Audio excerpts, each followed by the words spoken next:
Play games or Skype? I like how I'm talking. You guys are gonna hear it later. It's kind of dumb. Play some matches with Tom. Yeah, if Tom's ready, it will. While Tom installs, yeah. You wanna come on out? Wait, are we playing games or Skype? Let's see what he says. I can do both. Okay, cool. Sweet. Look at that knee. Nice. I'll add Josh Gray. You guys could do like a Josh Gray. Oh, he's calling me. Look at that knee. Hello? Hey, what's up, dude? Hey, there you are. I want to get confirmation that everyone can hear you on the Skype call. Look at that knee. Okay, cool. I'm going to plug in my headphones, and I'm going to fire up my PS4, and then everybody can see how bad my Decade and Katana is. Awesome. All right, cool, man. Hey, I love me. that you streamed today, dude. We've always wanted to encourage players, if they could stream, to stream just as long as it didn't inhibit any connections. Nah. But when you got knocked out, I was like, oh no, come on, Pig, you can do it. But yeah, thanks for streaming, man. It was cool to see so many people jump online and watch. Yeah, that's cool. And it didn't seem to bother any of the matches. And I tried to get like Sonic Fox and Wound Cowboy, and I tried to get some other matches. But I was really glad to get that bio match. That was cool because Kano's hype, and Kano's kind of like the new hot thing right now. So that was really cool. For everybody who didn't get the message in the chat, I'm talking with Mr. Joshua Gray. Joshua Gray is the guy who runs everything Mortal Kombat X with ESL. So right now, if you guys have any questions or just want to shoot the stuff with Josh, ask him questions. Wait, do you want people to ask you questions or not? Yeah, yes, totally. Can you still hear me? Yeah. Okay, cool. Just plug in my headphones. I got to warn you, I just flew back from Poland in a 12-and-a-half-hour flight. I've been up like over 36 hours, sort of. I got a little bit of sleep, but I was in economy, so I'm kind of a big dude, 6'2", and I got broad shoulders, so my shoulders are really hunched. If I'm not in business class, I'm not like, oh, I have an ego and I want to be in business, but like, no, physically, I'm like, ow, this hurts for a while, unless I get those bigger seats. So on the way back, I wasn't able to upgrade, so like I'm a little bit tired and stuff. So I hope I don't sound like, whoa, like Josh sounds weird or anything. I've been up for a while, but yeah, man, I'm gonna fire up my computer here and I'll have Twitch chat up, but I'll totally take questions while we wait for Tom to install as well. Okay. And I mean, even after Tom installs, I don't think he's going to come on here and play. So I'm not expecting Tom to come play. Tom changes his mind every 3 minutes. What is your gamer tag? Do I have you added? It's Mr. Joshua Gray. It's the same as all my social media. That's smart. Because good marketing. Hollywood liked it. Yep. I'm with it. All right. Fire up my TV here. I'm trying to get a little bit more tech savvy. Let me fill a little bit of time while I'm finding my controller and getting set up. I haven't even unpacked yet. Like that's how literally soon I got back from Poland. But I just bought a new HDMI cable, the 6-footer one, because I have a 4K TV. Yeah. And dude, MKX on PS4 looks so good. Oh, especially so good. Especially on the 4K TVs. I mean, I can't play on a 4K TV because the millisecond lag and stuff like that, but it's pretty high on the one I have. I actually have the JS Samsung 850, super good 4K TV. I loved it. I mean, I love it now. I paid $2,000 back in 2003 for the first generation true 1080 projection TV from Sony, and that just shows you where we've gone from. I mean, like the big tank looking gray projection TV, you know, and I ate it up. I let it stay in my house for over 13 years, and decided to make the upgrade. And loving my 4K TV. It's awesome. It's great. It's pretty cool, man. It's not as big of a jump, let's say like VHS to DVD was, but the crispness when you're in your living room and looking at a 4K TV, it does make a difference. And hopefully with whatever rumors there are for like the 4.5 PS4 for 4K support or Xbox or whatever, like we need it. It's starting to be the standard. Okay, I'm loading into Twitch now. I'll do so. Red Arrow pointed out, ask Mr. Josh about the ESL community we have on PS4. Everyone can join. Oh yeah, so we have a PS4 community. To join it, you have to just use the UI system on PS4 to go to communities. I think it is listed under the actual Mortal Kombat XL hub. And then from there you can join it, and there's an ESL community there. Just search for ESL and it should pop up. and you can check out different snippets of videos there as well. And also there's like recommendations that PS4 has of streams that are happening, like Honeybee streams. He's reviewing a recap right now. Oh, nice. Yeah, I'm still trying to get the PS4 UI system memorized, man. I'm glad that we can bring the Pro League to PS4. Trying to do like 6 things at once right now. Hold on, let me slow down. Okay. Yeah, take your time. Get to your stream. Stream in the hut.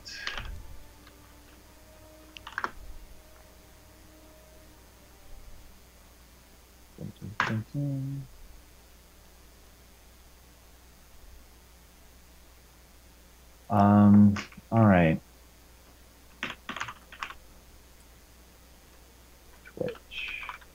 So who are you rocking as? Are you still going back and forth with like Reptile and Kenshi? Yeah, right now I'm doing Kenshi and Reptile, just like Season 1 and Season 2. Well, Season 2 for Kenshi and Reptile. And I'm realizing between now and Evo, I've got to learn a character that potentially could be stronger and I could be better with before Evo, because I don't think a new character is going to pan out in the midst of this top tier competition with ESL. Like, I'm trying to make top 8s every week, but just the luck hasn't been on my side. Like today I ran into one of the better top 2, top 3 Kano players out there, and I've never ever in my life played a Cutthroat Kano. And I recently myself just started last Thursday learning Kano. So I've never thought about who I would ever use versus Kano because he's never been like a problem. But he's been recently buffed to the point to where he's just undeniably a top 5, top 6 character.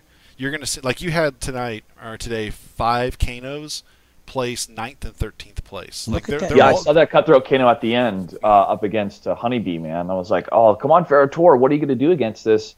And when you were telling him once he had him in the corner, it's just going to be a bombardment, I saw that. But when he was able to armor break out of there, I thought, okay, if he can just reserve this 2 or 3 more times, if he catches himself in that corner, he'll be fine. Mm-hmm. It wasn't the case, man. That Cutthroat Kano is so swift. So swift. I mean, it's tough for me even to like look at what's hitting where between the mids and the lows, and when he does that ball spin, you're not looking forward. If you don't block it, dude, it's death. It's tough. It's total death. Yeah. All right, I'm online. Okay, I'll send you the invite right rotation. now. I just sent you the invite. Yeah, his overhead attack is 0 on block, and he has very fast stinny 1. His low attack is plus on block. Red Arrow just says, I'm a day 1 Cutthroat. That variation is very explosive. Yeah, it is.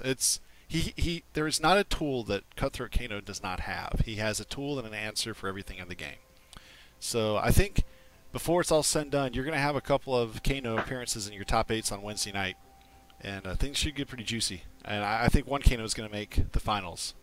I'm trying to get my Kano better. That's the goal of the week, is to get my Kano in better position. Okay. I believe in you, man, but I understand how tough it is. Look at that. These kids are so good. Like, even online, I've been able to trade. I can't even name the people, and I don't want to call them like the low end. I mean, I'm totally at the low end of playing, but I've been able to start trading more and more, and then I'll find somebody that just destroys me. Like, their combos are so pristine, so precise. And I go, I just feel I got to go back to the lab and then get a little bit better, a little bit better, a little bit better. But it feels good to feel that progression, dude. And even for you guys to face these obstacles of like, oh, all right, week 1, week 2, didn't get as far ahead as I would like, but at least I've gone through 2 experiences that no magic wand's going to give you to prepare for week 3 and still go like, it's going to be a tougher road, but there's still a way to do it. There's still a way to do it. All right, enough of my pep talk. Oh yeah, I mean, I'm not down. I'm fully aware that, like, I've done the math. That's just kind of who I am, and what I have come to realize is it takes 130 to 145 points. You have You have to be 130, 145 points to even potentially claim that 7th or 6th slot, for ESL season finals. Look at that knee. You have. So I want to average so many points every couple of weeks, and right now I'm at 0, and I got 6 weeks left. All right. I want to warn your viewers that I'm nowhere near you guys. So this is going to be terrible. Sorry. Look at that. Jesus. Okay. Plus, you probably have insane jet lag. Yeah.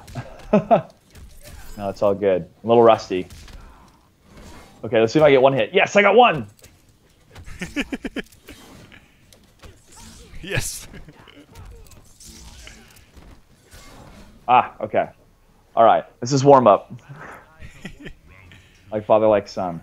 So, some questions I'm getting right now is, why is Kano all of a sudden the spotlight? Well, March 1st, his down back one, and I'll pick some Kano. I mean, my Kano is pretty bad, but I'll pick Kano in a second. And my Kano is nothing like KH Royales or Game Time or Kano Ball, the guy who beat me. But I can kind of explain a little bit what happened. Is his down back one move that hits basically further than mid-screen became safe on block. So you can do like a low into a free safe on block mid, and then after the person blocks the mid, because the mid's not a mix-up, they block the mid, they then have to guess, is he going to throw, is he going to do an overhead, is he going to do a low, or is he going to do a safe armored attack that I have to respect? So when they start to respect, that's when he opens up his high damaging combos.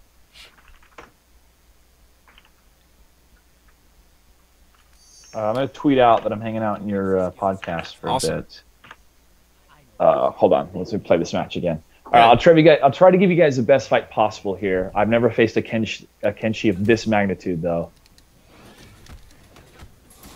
Jeez, those overheads. All right. It's nice. That hits low. That hits low? Okay. Yeah, yeah, it's confusing at first. All right, we're going to make this a learning experience for everybody. So that was the mix-up there. Instead of you going overhead, you did the demon. Yeah, and because it comes from the sky, everyone thinks it's going to be a low. Yeah, that's trippy. Should have called deceptive Kenshi instead of Exactly. Jeez. Did he like maybe what, 1 chip damage? All right. All right, I know some more moves here. Come on. Come on, Kylo Ren. Let's do this. I don't know why I uppercutted. I'm just pressing buttons now. Nice. Oops.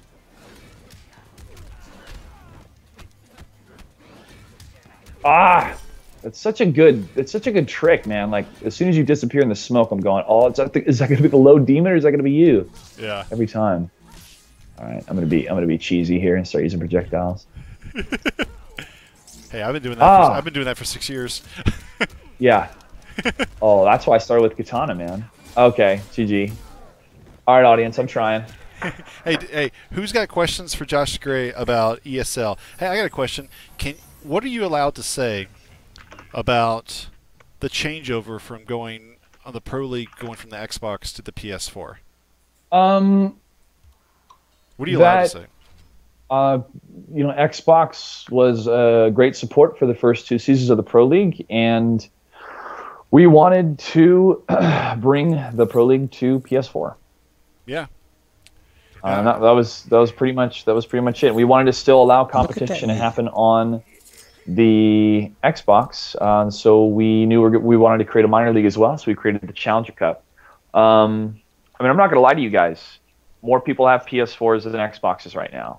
I love Xbox. They do a lot of great things in the esports scene. They have some great titles. But when it comes to the entire international scene and what the tournament organizers that have all agreed upon for that system, it made more sense for us to do what was best for the audience and for everybody involved in the fighting game scene now that we had a better netcode. And that is the most honest answer I can give you guys. But again, like the Pro League definitely gained success because of Xbox involvement. And now that we're on PS4, we welcome everybody to come join us, and also everybody that still owns an Xbox One to still participate in the Challenger Cups. I mean, think about it, man. This is tournaments happening sorry, as you kick my butt here with Cutthroat Chaos, I'm trying to make a point. These seasons are expanding, or our reach is expanding to a more international reach, especially with Latin America. And just look at the amount of money that we're giving out across both consoles with the Challenger Cup and this. Everybody wins. Everybody wins. So that's my answer. Hopefully that's transparent enough for you guys. Yeah, it makes sense. Oops.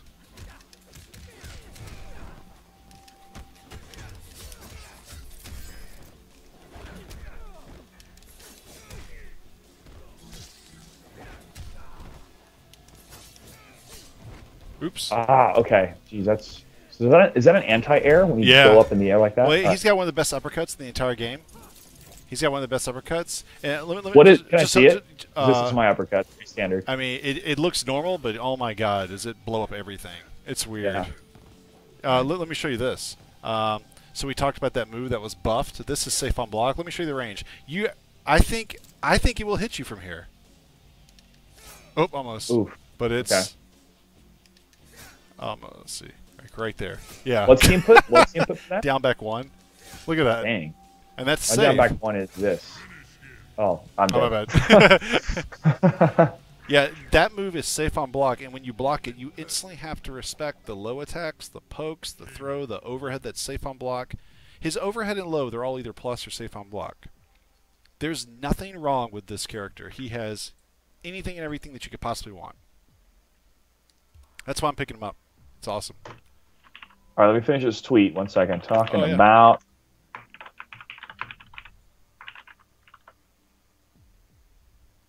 Boom. Okay, tweeted.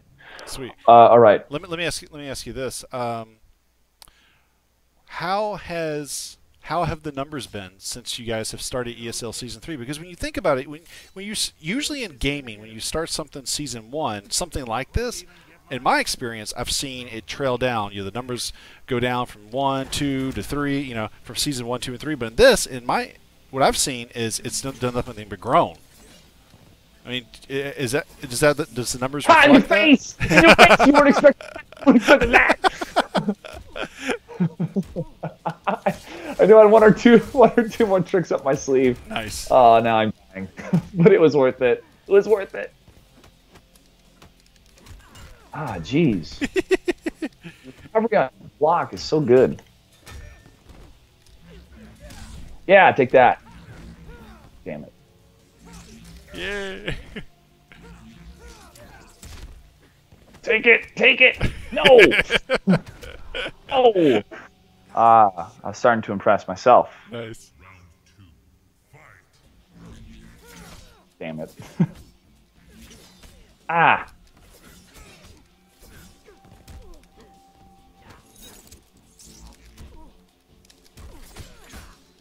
Alright, I'm really trying here. This is what's sad about it. Come on.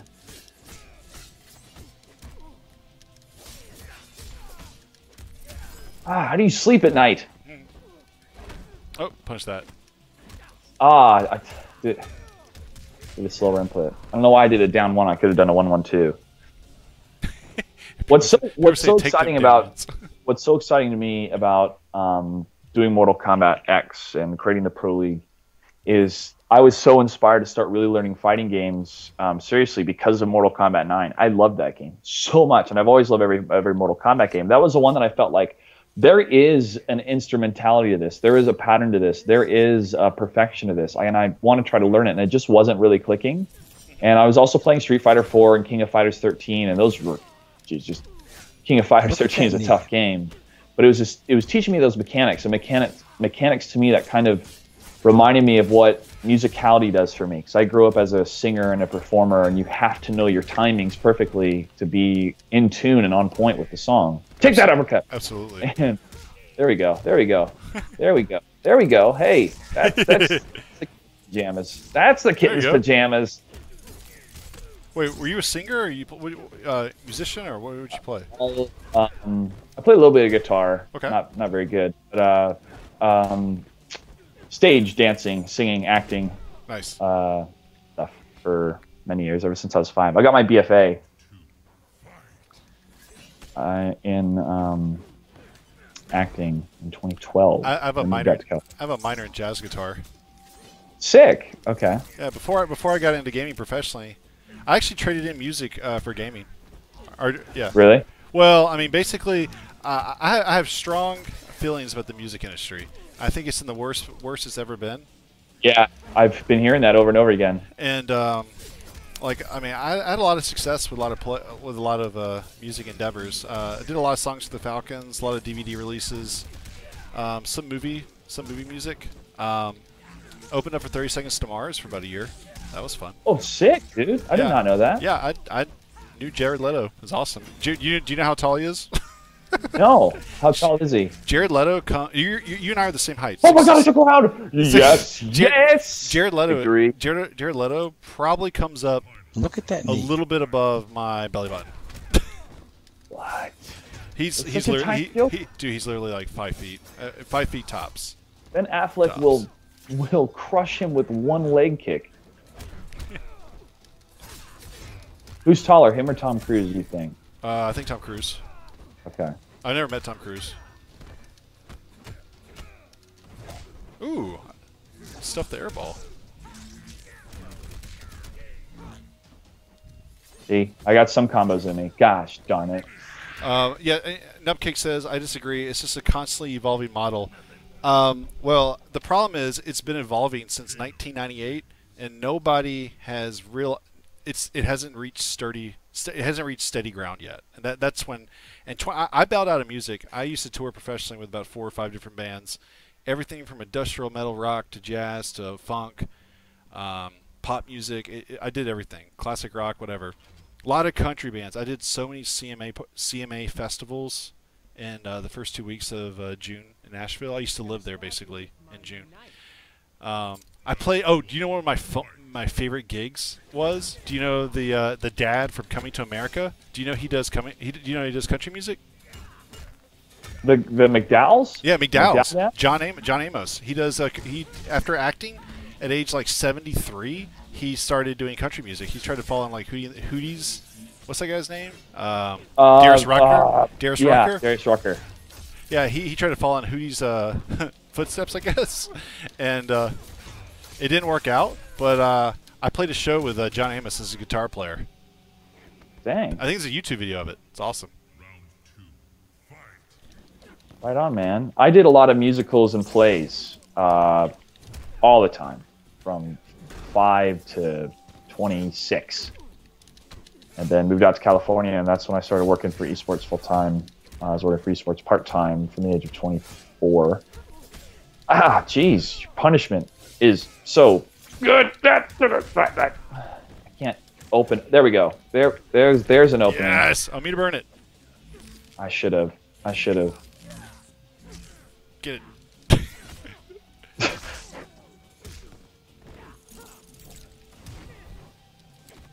Ah.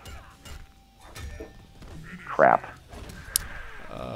What are the questions? One question I have for you that I've seen asked over 20 times in the chat. Okay. I asked you this laughing. Does ESL rig brackets for Sonic Fox? No, we don't.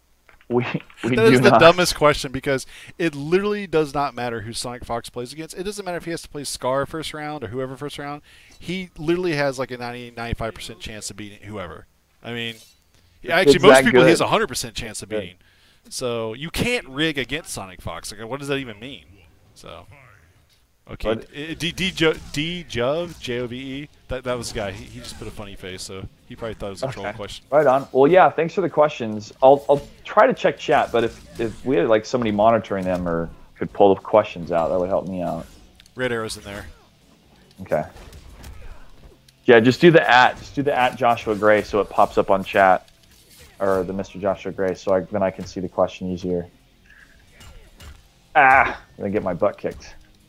Come on, be a man, and miss that throw. Miss it. I'm looking for other questions. Do you guys have any other questions related to ESL? Not about Kano. I'm not the idea to ask about Kano. I'm learning Kano as it is. We can talk about other stuff, man. We can talk about Batman v Superman. We can talk about media. What do you? Did you get the Force Awakens DVD? I did. I did. The Blu-ray. Yeah. I love that movie. It was done so well. Me too, man. Me too. I love it. Somebody was when I was in Poland doing this show for World of Tanks. One of the gentlemen from Russia, we were talking about Star Wars. He's like, I didn't like it because Rey. Spoilers, guys. I'm gonna do spoilers. I'm gonna count down 3, 2, 1. Do you mind, Pig? No, please go ahead. I mean, at this point, I'm a firm believer. If you have not seen it now, yeah. I mean, past the 2-week rule. Yeah. Oh, we're way past. Look at that. In my world, we're way past the spoiler. I mean, if you. So you're not a real fan. It's not going to bother you anyway. Yeah, true. So when Rey's fighting against not Finn, excuse me, when Rey's fighting against Kylo Ren, people are like, "Oh, it's kind of really unbelievable that she could fight against a guy that's trained so long in the Sith and stuff like that." I'm going, dude, she was on her own for who knows how many years on a scavenging planet. And now she has unlocked the Force like others have done before. And then also, have you heard of a guy called Luke Skywalker who guided photon torpedoes into the Death Star in the first film and then faced the greatest Sith Lord of all time who's able to eradicate the Jedi in the second film and left with losing his hand? Of course, bearing in mind that it was his father that he was fighting against. The thing is, there's something to Rey, man. There's something to Rey. I don't know what it is. We don't know what it is yet. But when Maz says, "Who's the girl?" I mean, just the way that J.J. Abrams had her say it is such foreshadowing. Yep. I got a really good. I think Luke, when they said Luke was training the Jedi or whatever, I think she was there as like an infant, like 3 or 4 years old. Yeah, hey, real quick, a lot, the band guy, totally agree with you, man. Kylo never had full lightsaber training. He never had full training, whatever it is, because Snoke says, "Bring Kylo Ren to me, and I'll complete his training." So he's still in training too, man. I mean, and his lightsaber is unfinished. That's why it has a hilt like that. Anyways, yeah, I just want to jump in and respond to chat a little bit, dude, to let them know that we're reading it. But finish your thought. Sorry. Oh yeah, absolutely. No, basically my thought is, I think. Like, Kylo always referred to her as, like, the girl. Who's the girl? You know, like she's somebody that he knows from past. And every time he looked at her, he just looked at her in a way that he's seen her before, hadn't seen her in a long time. I have a theory that Luke was training all the Jedi at his little island or whatever. Kylo was one of the people that he was training because Han and Leia brought him there. And Rey was also there at a young age, and she was the only girl who got away before Kylo killed all the Jedi that Luke was training. A wild theory, but I'm going to throw it out there. So the ultimate conclusion is she's related? You know, it would be kind of. I hope. Obviously, I hope she's Luke's daughter. Obviously, I hope that. But another thing is, what if they bridged it with the Rogue movie, the Rogue One movie? That'd be kind of neat. Well, I was thinking that too. Like, what if Felicity Jones's character, the main girl? Oh, let's do. Okay, yes. Sisters. All right. Sisters, man. So I had a lot of fun with the story mode. It was hammy and cheesy, but not. You know, it was great. It was a lot of fun for an MKX story. I thought it was one of the best story modes I've ever seen in a single player video game in terms of like the content that it is. You know, like it's not Shakespeare, but it's not meant to be Shakespeare. It's like the old '70s fighting movies. Anyways. I really felt for Katana because I think it was Kung Lao. He's like, "I didn't think you'd like this, Katana." She's like, "Why? I'm not a victim anymore." I'm like, "Oh, it's so sad. Like her whole planet's been absorbed." She's kind of like Princess Leia, you know, except she's got a mother that's been resurrected. So, but yeah, man, her planet's gone. It's just her, Tanya, Rain. I really, really find what they've created with Outworld now, with 20 years or 30 years later, you have all these just transplanted species, people, aliens, if you will, all on the same planet that's been, you know, all their planets have been conquered. The realms have been conquered. I just thought, like, that's the ultimate soap opera. This is the ultimate plot. Jeez, come on. All right, so Flappy Sammy Hammy's asking me, why can't you play underage even with parental permission? Well, my friend, it's because of the ESRB and the current culture of video games when it comes to violence. Even if we gave parental permission and there was full documentation, you're still under 17. You're still playing a rated mature game, and it just creates so much hassle that it would start to impede on the production value of the show itself, because it would take time away from us trying to make the best show. So we decided, well, let's just not do parental permission at 17 and up only, or 18 and up in Europe.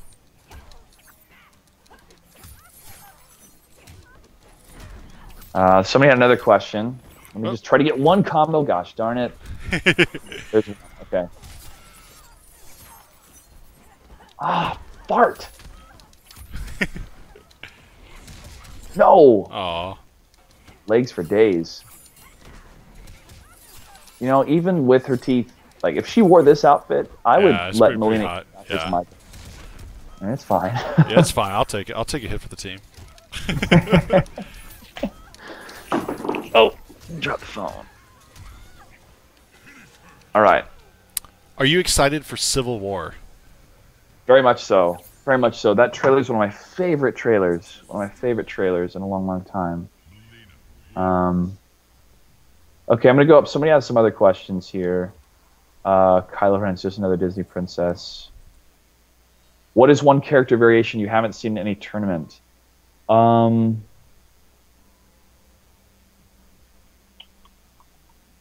I mean, there are a lot that we haven't seen.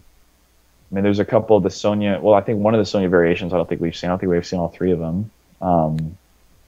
Definitely haven't seen the mournful variation from Katana. Really ever played. Seen Assassin maybe like once in season 1. A couple times, yeah. Yeah. Yeah, I'll hit rematch after I answer some of these questions, dude. Yeah, go for it. All right, we've never seen Kano in top 8 yet. Well, I mean, there was the guy from Russia, ESL Season 1. Oh, God, what's his name? It's Cheap Eddie and Master... Oh, my God, what's his name? Lar? No, not Lar. There was Lar, Cheap Eddie. I mean, I know Lar and Cheap Eddie real well. Oh, my God, it's driving me insane. Master... VOX? I don't remember. Master man. VHD. Master VHD. Master VHD? Okay. Oh my God, I forgot. Oh, this feels like years ago. Yes, Master VHD. He was a Kano, and that was before Kano got a lot of the buffs.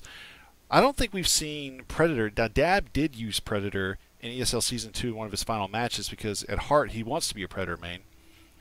I don't think we've seen... Yes, it was Kano. There's Predator. There hasn't been that Jax yet, but boy is it coming. I mean, Jupiter, he's second place right now in the top 8 standings. Yeah. I think he'll be the Jax to get there. He's the best Jax out there in the world. I think Kinetic Predator is probably the second or third best Jax right now. That guy was on the cusp. He got 9th place at ESL Season 2 maybe 2 or 3 times. He beat DJT. He's on the cusp of Jax. We haven't seen Johnny Cage really hit his stride with ESL yet. And see, Johnny Cage is just as good as Sonya. You know, Kano is just as good as Sonya. I mean, these characters and Jax's as well. They're going to make their mark.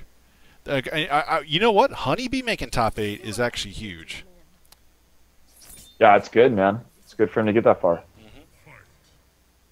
It's good for any player to get that far, obviously, but you know, seeing the stories continue of you guys from Season 2 is huge. I mean, we were the first people in the history of planet Earth to bring esports to primetime television in America. Look at that knee. Ever. No other game's done that. No other group of people's done that. That's going to go down in the Guinness World Records, in the history books. And it's definitely something to be proud of. I'm really happy to be a part of it. It was an awesome experience. It was actually, you know, to kick off. I'm sure this Flawless was awesome for you too. Gosh darn it! Sorry.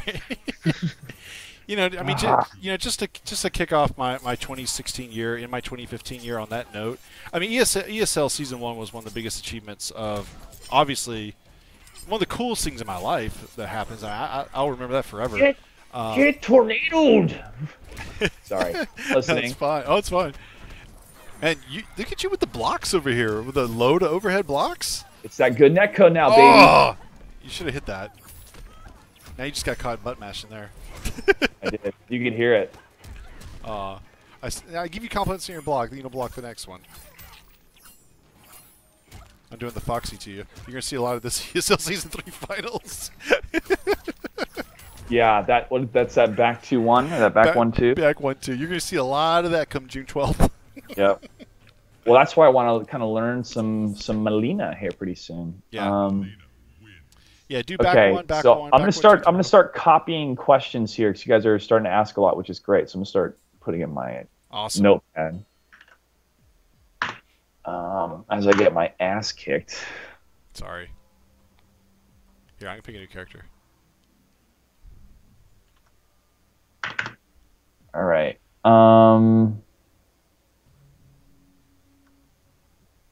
Okay, so they want to go back to. All right, Ramis Keher said, "Is there something to do when people take like 2 hours to play their matches? It's a pain to stay there waiting 2 hours for someone to play one game." I totally agree with you. We try to cap it at a half hour per round, but there's always circumstances that happen that we're trying to make it as fair for everybody to play the matches. And we recognize that some people have to wait a long time. Like, let's say the top half of the bracket, everything's been crisp. Everybody's been reporting their scores correctly. There's been no protests. But the bottom half of the bracket, there's been protests and issues and players not following the directions or the rules or some sort of contest, and the admins have to go in and make sure that everything's being done to the letter of the law. It could cause some delays because of that, and we don't want delays to happen. But we appreciate when people are patient for it. The system works when you work the system, but people are still learning the system, and there's always room for improvement as well. Okay, Predator. I haven't played Predator in a while. Well, it means I have maybe more of a chance. All right, next question. Are you guys excited for Civil War? Yeah, let's talk about this a little bit more, man. I kind of want to add this into the other question that somebody had. About if I liked Batman v Superman. I like to kind of talk about the state of Marvel and DC right now. Okay. But what are you most excited about Civil War? Me? Yeah. I'm not a really big Marvel guy, so I'm probably not the best person to ask about Marvel. I really like DC stuff. All right, cool. All right, well, then I'll take lead on this then. I got this one. So I'm really excited for a Civil War because it creates a larger question, a larger moral question, which is an intriguing question to discuss among humans right now with what's happening in the world and stuff like that.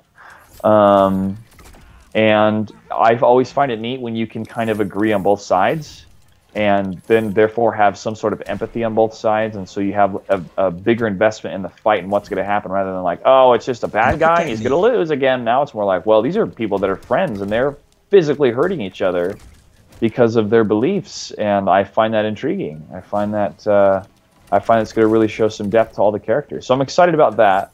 I'm excited about the loyalty we see that Captain America has for Bucky. I mean, this is a guy that had his back before he was Captain America. This is a guy that knows him better than anybody else. Anybody else, with the exception to the Agent Carter, the girl. I mean, I'm sure she got to know him pretty well, but then she has Alzheimer's, so that's a bummer. Oh, a trophy! Oh no, Takeda. Look at that knee. Yeah. So that's why I'm excited about Civil War. Okay, so I want to hear your opinion on Batman v Superman, and then I'll tell you mine. And this is from Kinetic Predator. This next question. Oh, do you want me to give you like a real opinion, or do I have to be PC? You can be real, man. I didn't like it. I think Zack Snyder is very overrated as a director. I think he takes on too much that he can't handle and put together in a 2-hour cohesive film. I think The Watchmen, it started with The Watchmen. I didn't think The Watchmen was well put together. I think, again, he was taking something that could have been 2 movies and done in a much better job. I know most of the time studios make those calls, but I think most of the time on a Zack Snyder movie, it's just, I feel like it's just overdone. It's overthought.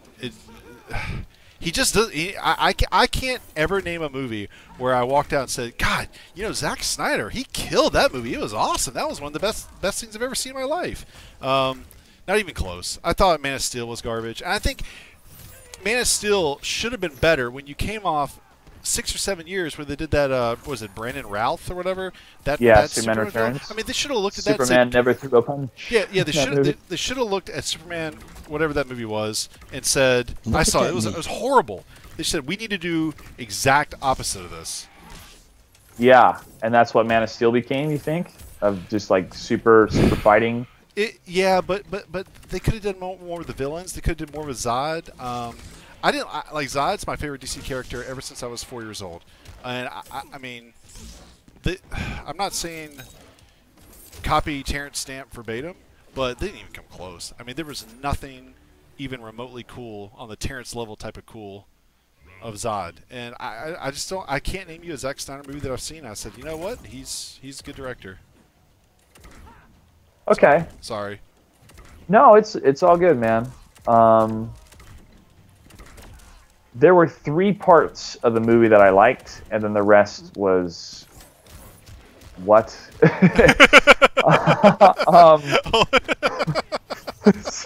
So That's awesome. I am a huge fan of DC Comics. I'm a huge fan of both comics, but to me, Superman has always been my favorite superhero for a couple of reasons.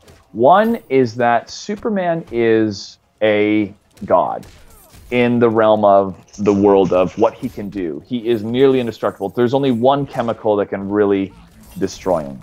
That comes from his home planet. And yet, it's how he was raised by Jonathan and Martha Kent that makes him a superhero. It's not his powers. People always think, oh, it's Superman's powers that make him a superhero. Dude, come on, man, be real. If you could do that stuff and you had maybe not the best childhood, or if you had some ulterior motive, or if you had just not the best parenting, if you were raised the way that Lex Luthor was raised, you know, imagine if Lex Luthor had that power, what would he do with it? And I think that's what makes him burn with rage, is he's like, I could create this utopia that I want to create that I am the master of if I had that power. And that's why I must destroy the man who has the power, because it's unfair, you know? With my mind, I can do these things, but I don't have the body to do it. And I always liked that dichotomy, that duality between the two. Lex Luthor was, you know, he could do some really diabolical stuff, but it was his mental state that was able to overcome Superman a lot of times, which is why Batman's a great counterpart to Superman. And Superman may not be the smartest tactician to a fight, but it's his optimism, his ultimate optimism, and his belief and his look at that knee actions towards a goal, an ideal that is so representative of what people like about Superman that's not achieved in Zack Snyder's films. It's as if his character wants to achieve that, or the realm that we know of, the Superman that we know from the Richard Donner films, is a Superman that achieves that, of being loved by the people and being respected by the people and wanted by the people. In the Zack Snyder world, this is more of a cynical humanity, a humanity that is, in some ways, scarily a reflection of what America is right now, if you look at the political sphere. And that is a very different Superman. It's a very different world. It's a very different place. And if this was, now there's some ways that we can go here, and I could be totally off. I could be talking crazy talk. But if you, again, spoilers, if you look at the whole thing with the Flash, right? Mm-hmm. With him showing up, and he's like, oh, I'm too early and all this stuff. And don't get me wrong, like a lot of these scenes were just bad. Like they weren't good, story-wise. Yep. But conceptually, you're thinking like, wait a second. This is a world that hates Superman. This is a world that Superman dies. This is a world that sounds like it's maybe an alternate Earth. Or this is a world that is part of many Earths. Or maybe they're going to do injustice to where, I mean, that was injustice. When you saw the future, I don't think those were dreams, man. People are like, oh, those were dreams. No, I think that shit was happening. We were seeing what was happening in the future. We were seeing 2 timelines happen. And when Flash showed up, it connected both those timelines. And once those timelines were connected, Batman knew, holy shit, I've got to fix this, whatever the hell this is. Yeah. But I mean, I think it has to be Superman. It has to be this god that has come down that has the power to destroy Earth. So all these things conceptually I loved, but the delivery of them was not as good as it could have been. The delivery of them was not as polished as it could have been. And the major struggle why is because they're trying to catch up to Marvel. They're trying to get as fast as they can to that first Avenger movie so they can build this franchise as fast as they can. Now, can you blame them from a business side? No, but from an artistic side, there needed to be some more craft here. And with Man of Steel, my biggest irk moment was Jonathan Kent's character. Was the way he treated Clark, was what he told Clark of being afraid of the world and stuff. That's not the Jonathan Kent that I know. That's not the Jonathan Kent so richly portrayed in Smallville by Jonathan Schneider. That's not the Jonathan Kent that we see in the Richard Donner film. I mean, if there is a comic book version of that, of a Jonathan Kent, and they decided to go that route, then I humbly apologize and recognize that it could be part of some canon or alternate canon. But that really irked me psychologically too, to think of Superman always thinking of, I could have saved my father, I could have saved my father, I could have saved my father, I could have saved my father. I mean, that would drive me insane. That would drive any young man insane. And that is supposed to be the biggest struggle of Clark Kent, is that he is a young man. He is a young man in Smallville. He's a young man just like you and I, except he's developing these extraordinary powers. And again, that's what makes him a good guy. That's what makes him a hero, is because he lives the human experience. He lives growing up in a small town and learning right from wrong from his parents. Anyways, that's my rant. That's my rant of how I feel about the films. That's pretty good. Well, I mean, I went to college for all this stuff, guys. I mean, film and television stuff. It's my dig. So when I look at something I don't like, I really try to identify, why don't I like it? And we all have a bias towards these characters. So it's very, very tough for anybody to try to change them up, and for us to take it legitimately. So I applaud Zack Snyder for attempting to do it, but I think part of it is David S. Goyer and the writers not, the whole Martha thing was just, that's not, come on, there's so much stronger things you could have done. And then to kill Superman, sorry dude, spoilers, but to kill Superman, you didn't earn it. You didn't earn it. That should be a moment where I cry. Yeah. That should be a moment where I cry. When Superman loses Lois, it's such a powerful moment in the film, in the Richard Donner cut, right? Yeah. In the Richard Donner film, when Superman loses Lois and he does that cry and that scream, here you go, the most powerful man in the world, and he's lost the one thing that he really cares about outside of his mom and dad. And he just, no, and he just flies backwards. He turns the whole world backwards. He goes back in time, and his dad, the echo of the ghost of his father, which is in this perfected computer system in the North Pole, is telling him, you can't do this, it's forbidden. Superman knows of greater things he could do, but he's not going to do it because he just knows it wouldn't benefit humanity. It wouldn't benefit the world that he cares about. Because he's alone. Superman is alone. He's a very lonely person. He's the only one of his kind, really, until he finds his cousin Kara. But anyways, I've talked too much, dude. Go ahead. What do you think of Affleck as Batman? Great. Yeah, I thought he was actually really awesome. I liked him a lot. What did you think about him killing people? I didn't care. I actually thought it was a nice little spin. That's the one thing I didn't mind. That's the one thing that I read constantly complaints about, and I was like, it's like the one thing that was kind of interesting to me in the whole movie. I like that killing is wrong. Yeah. Well, I don't know. I mean, there's debatable scenarios, but that's what art is supposed to have us talk about. And when you're looking at, if you look at The Dark Knight Rises, right? Yeah. Batman killed Talia. He fired a missile at that truck and killed her. Oh, absolutely. I mean, as a result of the crash. Like, he wasn't like, oh, I can't let her die. Like, he killed her. That was the end. That was the last thing that he did. Is he killed Talia. And it got missed. The moment wasn't. It could have been a lot better. They could have filmed the moment a lot better. Should have been a lot slower. That was the one pack up of that film, was Talia's death scene. Way rushed. Yeah. Wasn't done well. Her character advanced way too late, way too quick. And that was my one complaint. Although I really liked that movie, but that was my one complaint with the entire series, was that. But I liked Bane. I liked how menacing Bane was. Not crafty Well, he is a great tactician, but physically. Like, if Batman got his hands on the Joker, he could just, take him out. But this was physically, Batman could not stop Bane at first. Yeah. And I liked that, but it just, dude, I mean, you just kicked my butt, dude. Sorry. Freaking ball picture. But just Heath Ledger's Joker, how do you top it? Tom Hardy did great. He did great, but what a film Dark Knight is. What a film. Tom Hardy is the action hero that we've needed for the past 10 to 15 years. That guy's career has, ever since Inception, monster career. I love him. Yeah. I love him in every movie. He's very versatile. He can do anything from a drama to a comedy to a deep thinking sci-fi movie or whatever. That guy is awesome. I'm so glad that he made the choices to go into acting the way he did. we needed someone like him. I don't know who to compare him to back in the 70s, 80s, or 90s, but I can't really think of a good comparison of it. I don't want to say the first thought that came to my mind because I don't want to tag him along to this guy. But now I will say I have not seen The Revenant. It's not my fault. I'm dying to see The Revenant. I've been trying to see The Revenant for about 6 months now, and now that I'm just not going to go to the movie theater because it's coming on video in like a week or two. Yeah, it's on Amazon. You can rent it. Oh, you can rent it now? I think so. Oh, then and it was for I think you can rent it for like $5 on Amazon now. Oh, that's okay. That's free. I'm gonna do it tonight. I've been trying to watch that movie for months and months and months. It's good.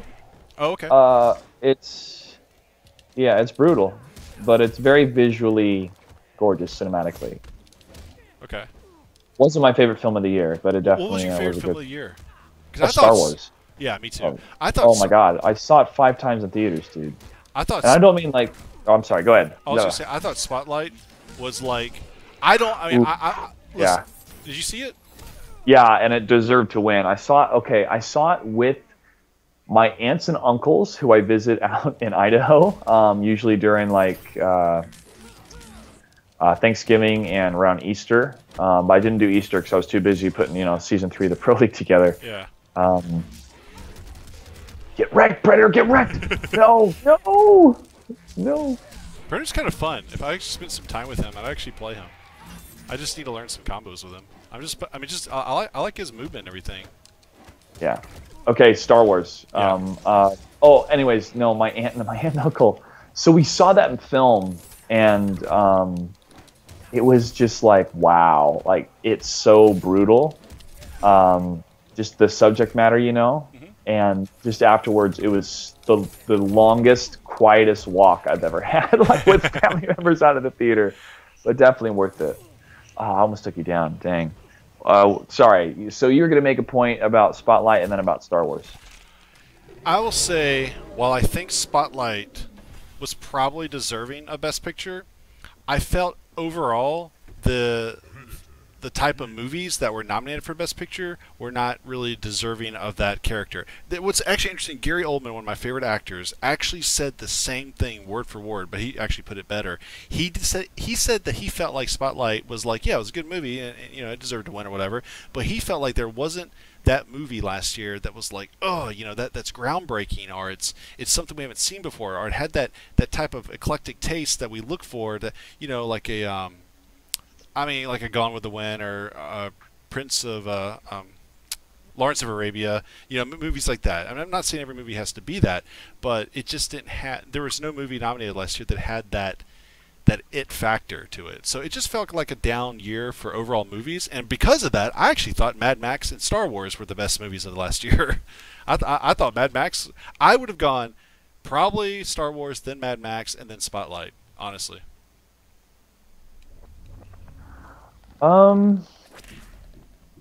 Yeah, that'd probably be my top 3, man. Those are great contenders for a top 3. Now, I haven't seen The Revenant, but I trust your opinion on that. You definitely feel like you're there. That's one of the greatest things about that film, is it feels like you're there in that wilderness with Leonardo back in that 1700s. Well, they didn't use any lighting. They filmed it all in natural light, and they only had really? They actually didn't. Yeah, that's the big thing about it was I forgot where they filmed it. Oh, it was the southernmost tip of Antarctica or something like that, like the coldest spot in the world. Because that's the other thing. Leonardo made this big stink about it, that the reason why filming took so long is that they had to wait for the amount of snow that they needed and the type of light that they needed off the snow, that they had to wait so long for it to occur when 10 years ago it would have occurred much sooner, but because of global warming, so that's why that's why he made that big speech and the big to do about that at the Oscars. That's why the movie took so much longer to make, was they had to wait for they only had like a certain amount of time to film it. But it was all it was all filmed in natural light, and they didn't use any lighting whatsoever, and that's why they say it looks so beautiful or whatever. Oh. Wow,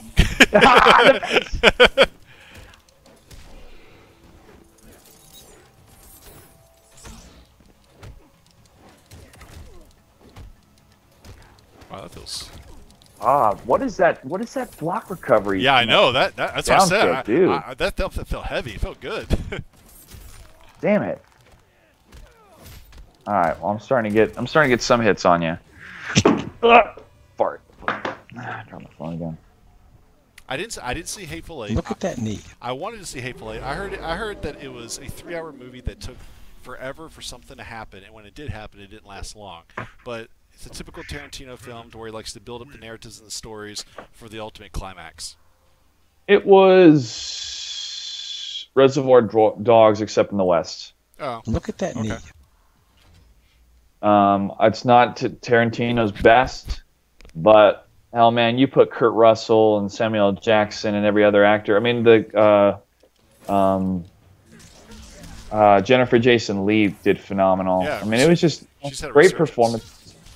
Yeah, but other than that, nah. I mean, it was worth one watch for me. But definitely see it. That's what everyone said. It's worth one watch for me. That's actually what everyone has said. Yeah.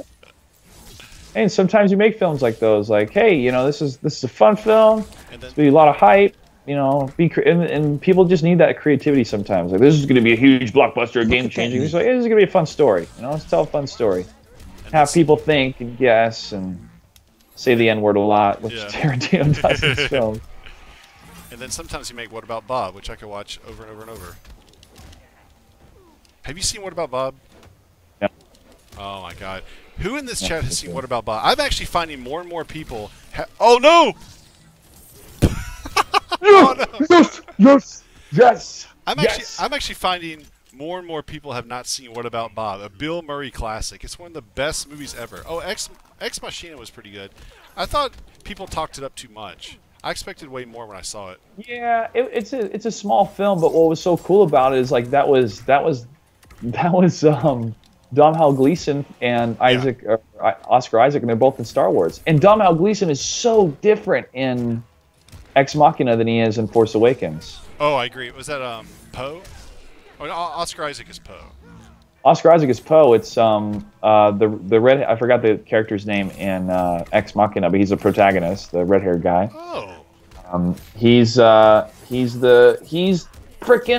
Kylo Ren's counterpart. What's his name? Oh, Dominic Gleeson. It's Commander, not Snoke. It's General something. What do you think his character is in Star Wars? That's an interesting character because him and Kylo have this tug of war relationship, like sibling rivalry almost. Yeah, it's same thing as Grand Moff Tarkin and Vader. You know, Vader kind of answered to Tarkin. General Hux. Hux, yeah, that's Hux. He's the same character. That's the same actor, dude. Can you believe it? No, I can't. Yeah, he's good.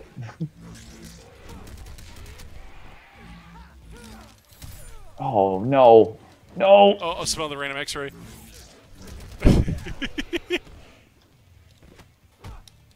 Oh.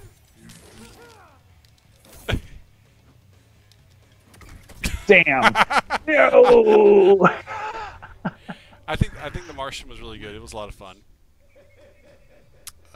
My favorite part of the new Star Wars is a question I just got. Okay.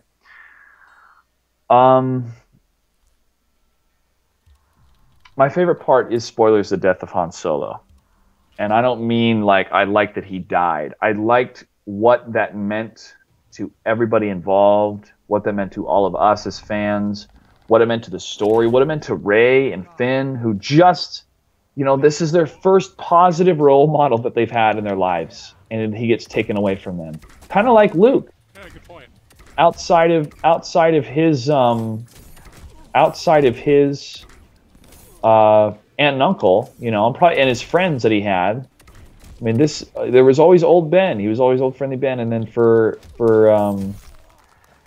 Han Solo, this legend, you know, think about the legend that they've heard. These kids of, there's a smuggler who at the last second was able to clip Vader's ship, and Luke was able to get the shot in and destroy the first Death Star. You know, they almost destroyed the planet Yavin, but they were able to do it. That's what it means to have the Force. That's what it means to be a Jedi type of thing, and that's what it means to be, you know, a good smuggler, a good friend, stuff like that. I mean, these are legends, and for them to encounter him, and then help him, then be asked to join his crew, and then be tasked with a mission with the Resistance to fight against the New Order. I mean, all this stuff is so, you know, obviously adventurous, and I'm kind of overplaying the description here, but when you have the connection of the family of it being Ben, you freaking zoner. All right.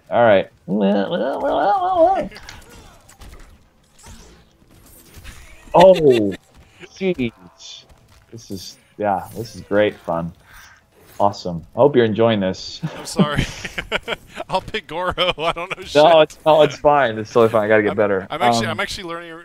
I'm actually learning Predator slowly right now. Yeah. All right. Yeah. Well, here's the plus side. If I ever use Predator in tournament, I win a significant match with him. You could say, yeah, I'm the reason for that. Yeah. I taught you that. I want to make this point about Han Solo. Anyway, so he's in the story. He's Kylo Ren's dad. You got to imagine that, like, holy crap, I've made the next Vader.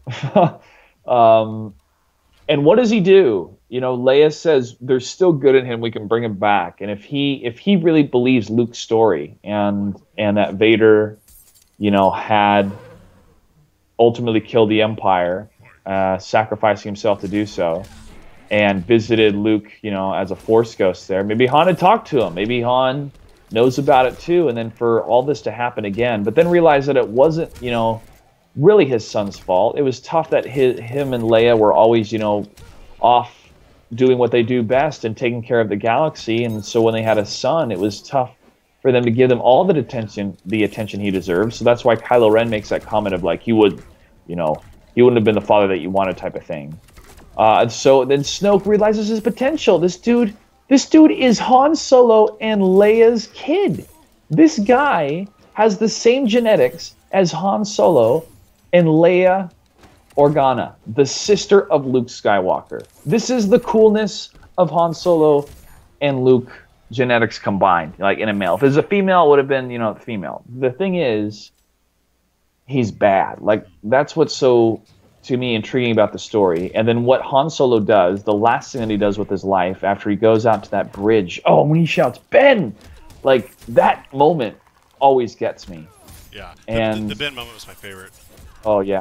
And when he's on that bridge and he's telling his son, he's telling him, we want you to come home. This isn't you. This is Snoke. You could feel the history there. You could feel the sadness and the regret, but also the hope. Like Han could see it. And when Kylo had that struggle, and you could see it in his face of just that emotional ripping apart. And when he lit that lightsaber, Han could have done a number of things. He could have cursed his son. He could have whipped out his blaster. He could have done a lot. But the last thing that he did with his life was show his son love before he fell down into that bottomless pit. And to me, man, as an actor or a story enthusiast of what's the most dramatic way to tell a story, that's one hell of a way to tell a story that creates so much impact and sadness and gloom and loss in such little time, with a character that we've loved for such a long time. And I know people are like, well, Harrison Ford, he's always wanted to die. It's like, well, yeah, but you think about what is the strength of a character if a character's just doing the same thing over and over and over again? It gets boring. That's why some shows, on TV after, 2 or 3 seasons, you're like, oh, here we go again. It's the same thing. They're always going to win.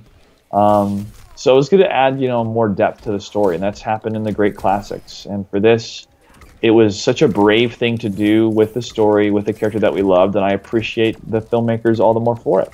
So that's my favorite moment. But go ahead, man. Oh no, that sums it up really nice. I mean, one thing that I did wish that they did with the Han scene is he just would have, if Han would have said "I love you."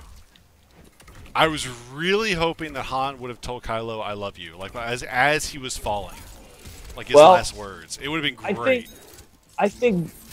Yeah, I mean, it could have worked, but maybe they tried it and they just felt like it's a little too forced. And maybe it would have cheapened the Leia and Han moment of I love you and the I know. Like, it would have taken away from that scene that we love so much. Oh, yeah. Forgot about that. It's a great scene. I know. Yeah. But, hey, it's a good note. The one thing that J.J. Abrams said that he would do differently if he could do the film again was that Leia went right to Han and hugged Han. Not Han.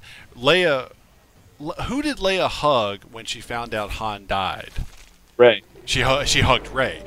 Yeah, because Chewbacca walked past her because, dude, he just lost his best friend and the person he owed a life debt to. I mean, he's gonna go sit and cry, which he does. Mm-hmm. Like, he's just like, I can't even look at you, Leia. Like, I can't even handle it. Yeah, Yeah, he's actually come out and said that if he did that scene again, he would actually have Rey stand out to the side and actually have her hug Chewbacca, because here it is, 7 films later, his guy just died, and he just walks off and missed a major moment of expressing some kind of anger, distress, or sadness, and yeah. Or maybe Chewbacca knows. Maybe Chewbacca knows, and so that's why he walks off, because Leia sees Rey, and he's just like, yeah, this is going to be a lot to handle. I mean, I don't know, man. But yeah, I like that J.J. Abrams had said that. He said that was his one regret? Yeah. Or that was a regret? Okay. I think it was his one regret. I mean, I'm sure he has more, but it was on freestyleyoda.com. I mean, to me, it still could have worked that way as an interpretation of, Chewbacca just... Yeah. He was so emotional, and Leia wasn't going to press it. I mean, imagine if you just came back from war and your best friend's wife is standing there, and you're like, "I just saw my friend die, and I have to tell her." I can't do it. Not right now. Not right now. I don't know, dude. Chewbacca's seen some serious shit, but.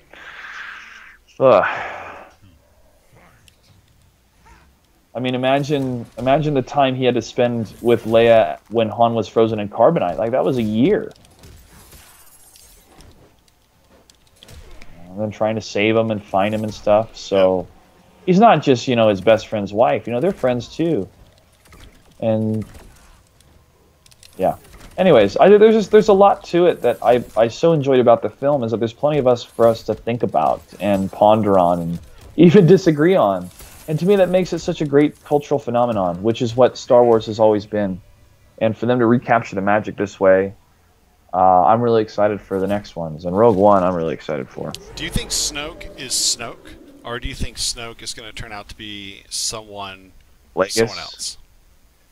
Yeah, I mean, he could be Plagueis, he could be Darth Bane, or do you think he's just Snoke? Do you think he's just plain old Snoke? I don't know if he's Sith. Man. They never say Sith. I mean, you think how Maz Kanata said it. She's like, first there was the Sith, then the Empire. Now there's this, the New Order. Mm-hmm. I mean, maybe it is still the Sith. They just never say it. So like, all right, we all know it's the Sith, so we're not going to say it in the film. Yeah. But I mean, J.J. Abrams says that Snoke's been watching. He's been seeing what's been going on, and maybe he has no power in the Force. Maybe he just knows how to manipulate Force users. I mean, there's so many different theories out there. If he is Plagueis, then that would really kind of redeem a bit of the prequels of being like, oh, hey, mention a major character we never see in the films whatsoever that ordered the clones. Yeah. The most turning point piece in the entire debacle of this political influence coming from Palpatine. Look at that. And yet we don't even get to see that thread play out in that political intrigue. It doesn't make all that much sense. So for them to be like, yeah, he got a lightsaber to the face from the Empire. Like, it shows a young, what if it showed a young Ian McDiarmid killing him? Like he kind of mentions in that backstory. And maybe it reveals how Anakin was truly created, and it kind of like redeems that whole storyline, or maybe not. I don't know. That'd be nice. But be intriguing. I mean, I just don't know how much of the lore of the bloodline of Anakin Skywalker being born without a father from Shmi from the prequels are going to hold on to, or are they just going to dismiss that, or are they going to dismiss midichlorians? I mean, I'm down for that, but we'll see. Do you think it's a chance that Rey might be Obi-Wan Kenobi's granddaughter? No, I don't think Obi-Wan Kenobi had any kids. Look at that knee. I think it's either Luke's daughter, and then Luke's wife is Felicity Jones's character in Rogue One, because that would be freaking sick if they have that kind of connection. You saw like a younger, or like a 35, 40-year-old Luke and a 30-year-old Felicity Jones meeting one day in battle, like as they're going to stop to the Empire and they fall in love and stuff like that. That'd be kind of cool. I'd be like, all right, Luke. But I don't know, dude. It's she could be Luke's daughter. She could have been taken to Jakku by Kylo Ren. which I don't think happens because in the book version of the film, there's a woman that says, well, it kind of sounds like a woman's voice, but she says, "It's okay, sweetie, you'll be okay here." Like it's a woman dropping her off, maybe her mom dropping her off. That's at least in the audio book version of it on Audible. Really? Quick plug for Audible. Audible's awesome. So I kind of had this theory of Kylo Ren when he was killing all those Jedis in the rain, and she's there. That's a memory. She was there, and she's reliving that memory. And Kylo couldn't kill her. She was the last one out of that academy, and he just couldn't do it. And so he had her dropped off, or he dropped her off on Jakku, and he's just like, you know, you can live. Maybe it's his cousin. He's like, you can live. I'm not going to kill my cousin. But Look at that at least you'll never be trained. You'll never know the Force. You'll never know your ability. You'll never know who you are. And that way Snoke will never know who you are, you know? He's doing it kind of out of that, well, I don't want to really kill my cousin, but deep down inside it's more of, at least Snoke can't get to you. He's gotten to me. He's done something to me that I can't break, but he won't get to you, so I'm going to hide you away. And when he delivers that line, when Kylo Ren delivers that line, "What girl?" to that guy that he drags across, which is my favorite scene too, where his boots scrape the floor. Yeah. I think Kylo's like, oh shit. Like she's woken up. The Force has woken her up. And he feels something with Finn too, man. Like when Finn has the blood on his face and Kylo Ren looks at him, there is that moment of, you know, Kylo would not even have looked his way whatsoever. Kylo would have been just so focused unless the Force had told him to look that way or something compelled him to look that way. Maybe it was a premonition that he could have had, but I don't know. There's plenty of things to speculate on, but that's why I'm so excited. I mean, here's a trilogy that we don't know what's going to happen. It's not based on any books. You know, how exciting is that, man? Yeah, it's true. Ketchup would be rolling in his grave right now. Ketchup would be? Yeah. My Quan. My Quan. Ketchup would be rolling his eyes just looking at my katana. Ow. Did you hear about the Amazon leak before the movie came out?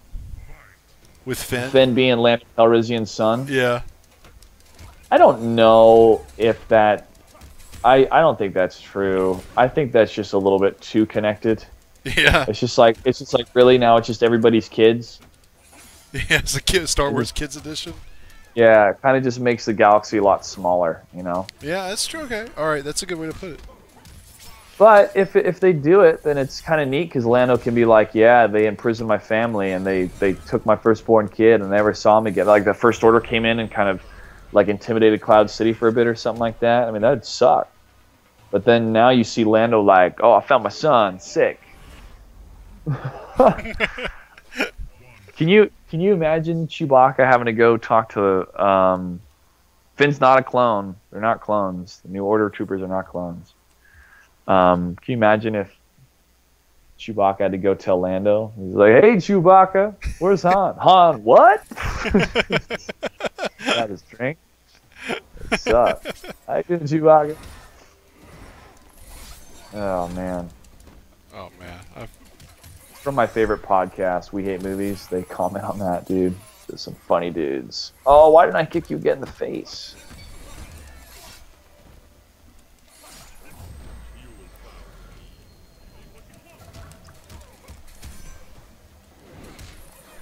Oh, yeah. Nice swag. Look at that. Look at that. Look at that. He's going to finish it. Oh. I can't connect the second kick for some reason. It's just not connecting. It's okay. I'm learning Quan combos as we go. Nice. Quan feels way different than what he used to feel like. Yeah? That's a good thing. Yeah, it is. Uh-oh. Ooh. Look at that. Look at you. Ooh. Ooh. Oh. Ooh, poop face McGee.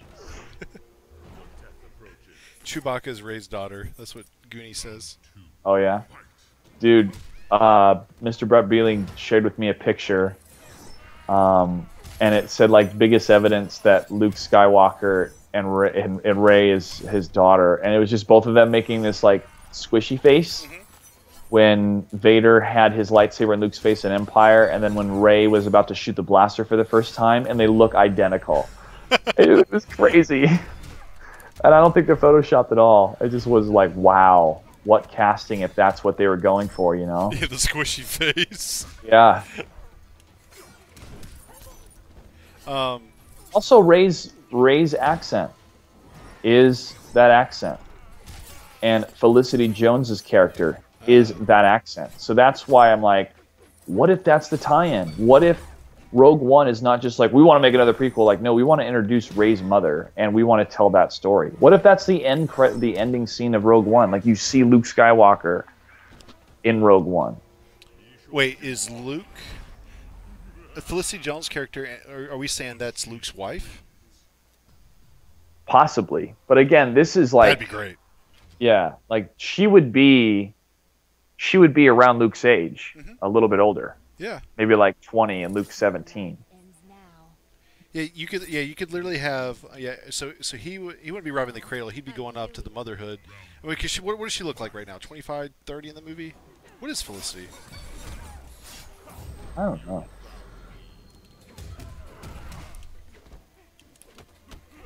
It's got Forrest Whitaker in it, man. I like Forrest Whitaker. And Donnie Yen. He's got that funny eye, but I like him. Oh yeah, who was that character? It's a weird looking. Donnie Yen? Yeah. Man, Did you see blind. where? Do you see where they might have the young Grand Moff Tarkin? Yeah. A lot of people think that's the young Grand Moff Tarkin. That's kind of cool. Ooh. No, mother. Hey, Tyler Lansdowne's in here. What's up, Tyler? Oh yeah. Oh gosh, John, I can't believe I dropped that.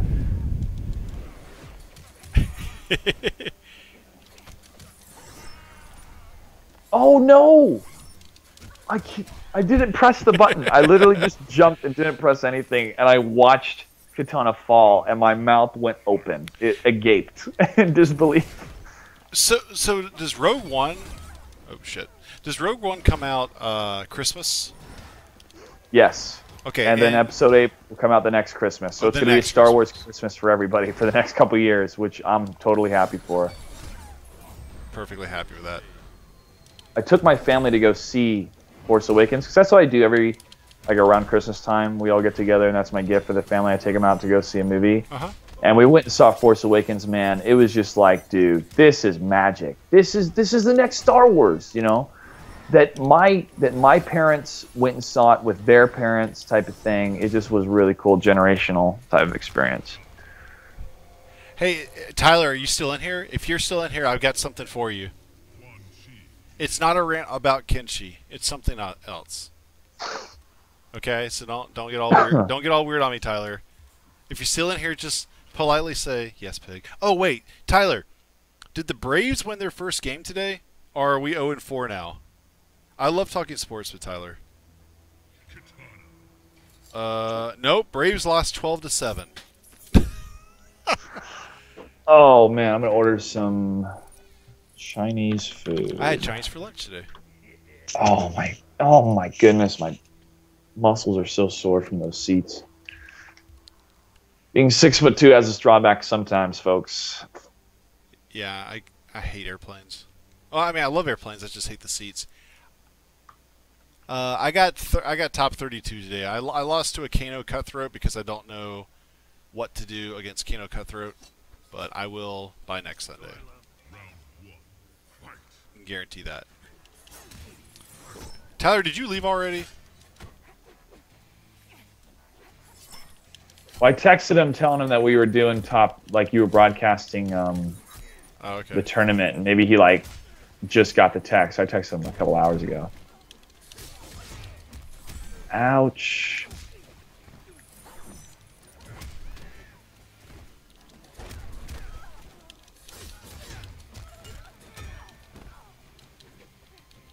Oh, no, why am I blocking? Why am I blocking? Why am I not blocking?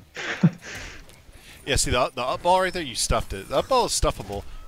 Yeah. The only really good part of the up ball is doing an EX up ball. It's safe on block, and it's good.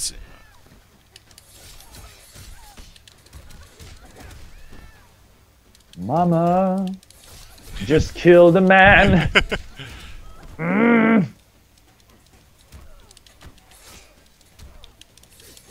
Dude, your recovery off block is unfounded. Talk to Tyler about that. I find your recovery on block disturbing. There is no recovery. There's only Zool.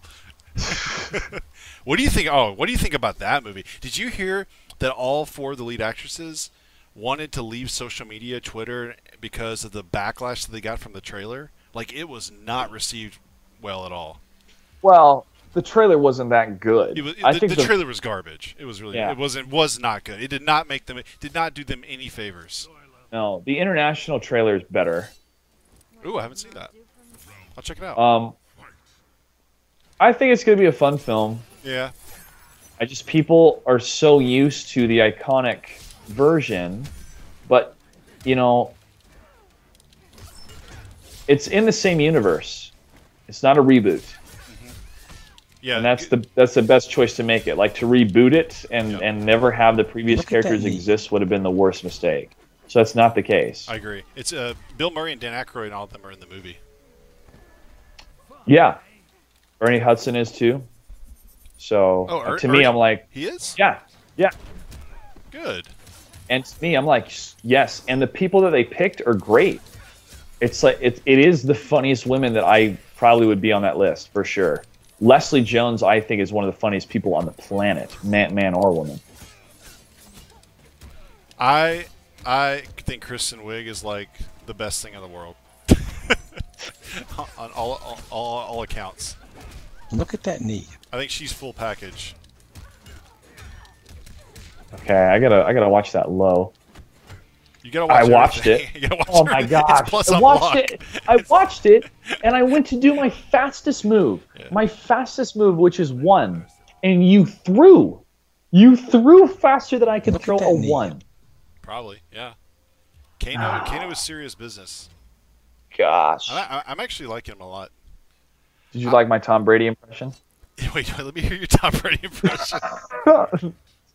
No, that was it. Wait, what is it? One more. No, do one more time. How do I do it? Oh, that was terrible. I was making a bad joke. I'm sorry, Tom. Yo, Tom, don't uninstall, man. Don't listen to the haters. Don't listen to the vocal minority. They're like, oh, we just want to see you lose. You want to uninstall. Those guys don't know what they're talking about. You are a pillar in this community. I wouldn't have asked you to have been commentating in the Fatal 8 if I didn't think so, man. So you are always part of this. We never not want you to be in it. And we want you to be in the mix. Like, we're doing a 22-minute show every month, and I want you guys to be in it. I want you guys to chime in with segments and stuff like that. So you are invited, Tom Brady, to do that stuff. Oh, let me know. I haven't told you about this yet. Look at that knee. Let me tell you what I'm doing. I'm going to release a video tomorrow with my esports virtual set. I turned my basement recently into a full green screen production unit. Nice. So tomorrow I'm going to release my top 8 finalist predictions for North America. Oh, dude. Okay, so if you want to have one of your segments be part of our 22-minute show that may or may not be on CW, let us know. We'll do it.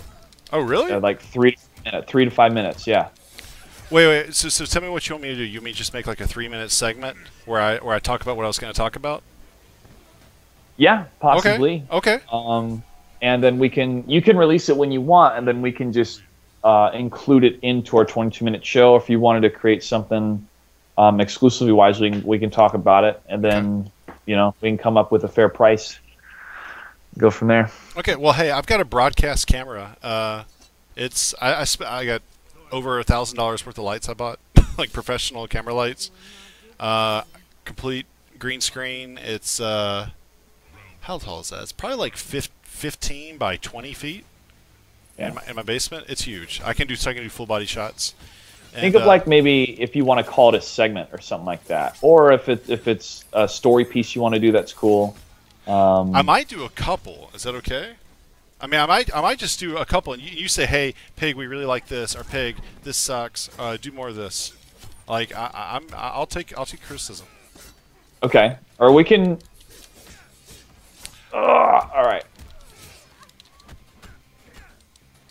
It's just depending on like if we want to match the graphics package that we're going to use for the whole 22-minute show with your content, or incorporate the graphics that you want to do. I think we want to use our graphics package to make it look more uniform, but then we can discuss what the content of the piece will be and what you would need, and then we can figure that out. I'm just looking for uniformity in the show, and that's it. That would be the only thing I think we really have to figure out. Hey, I completely agree. Well, hey, let's do this. I'll just do my top 8 predictions of who I think is going to make top 8 for ESL.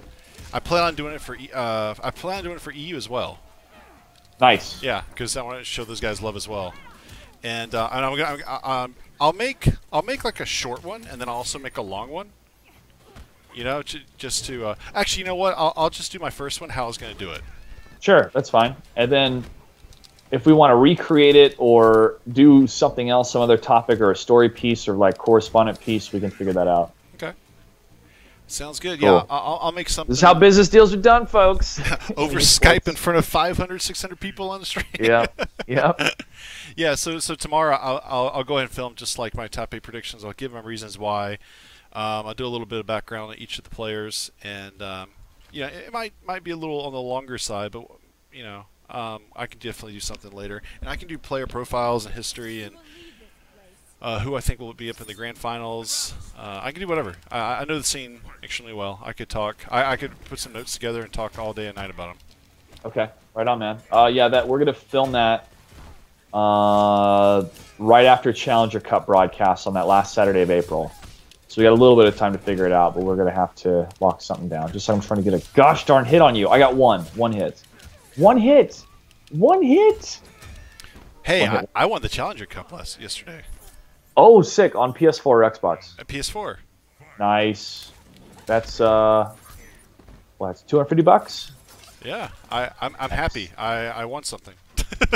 Yeah, good man. No, I feel like I could have done much better today. I just ran into my buzzsaw. I didn't know what to do. I actually thought I was gonna get top 8, but it's all right. You got knocked out in 64? Yeah, 30. I got 32, 33, whatever that is. Oof. Yeah, sucks. I know. Stay in the mix, man. You can still do it.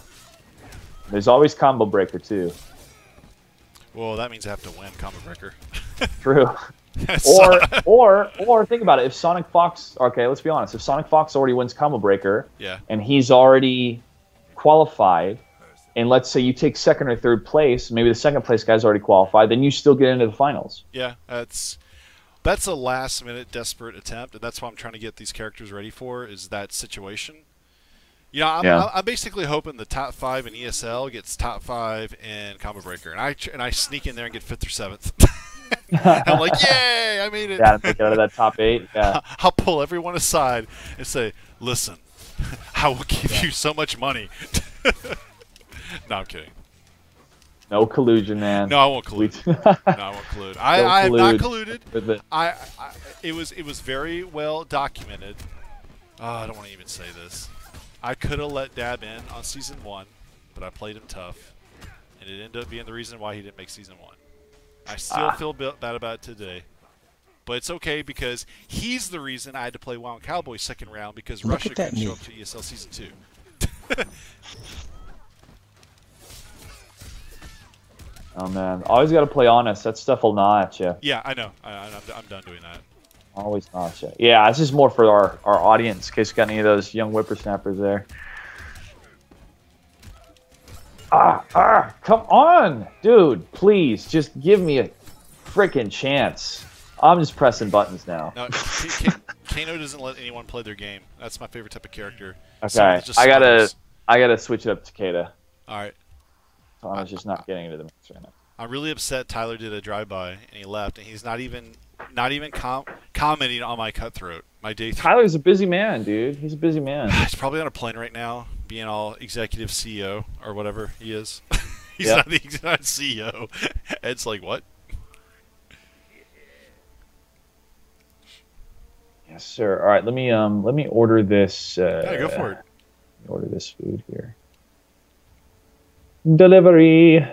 All right.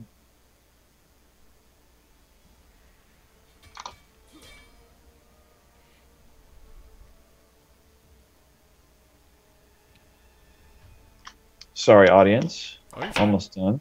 Take your time.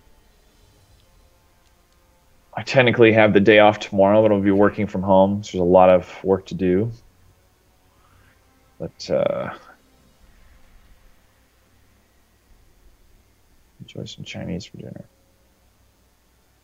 All right, processing order, and boom, cool. I'll stay until the food arrives, and hopefully Tom Brady will have installed by then. Okay. Oh, the time. Oh no, my Sub-Zero. Oh, this is gonna be fun. It's gonna be fun, folks. What's up, Snap Pop 23? He's one of my favorite. He's a funny guy. He was all about me. I think there's so much wrong with this, but I came up with an idea for a stream to have a game show where I get like the ladies of MK, like 3 or 4 popular MK players that are girls, and turn it into like an old school 1960s dating game.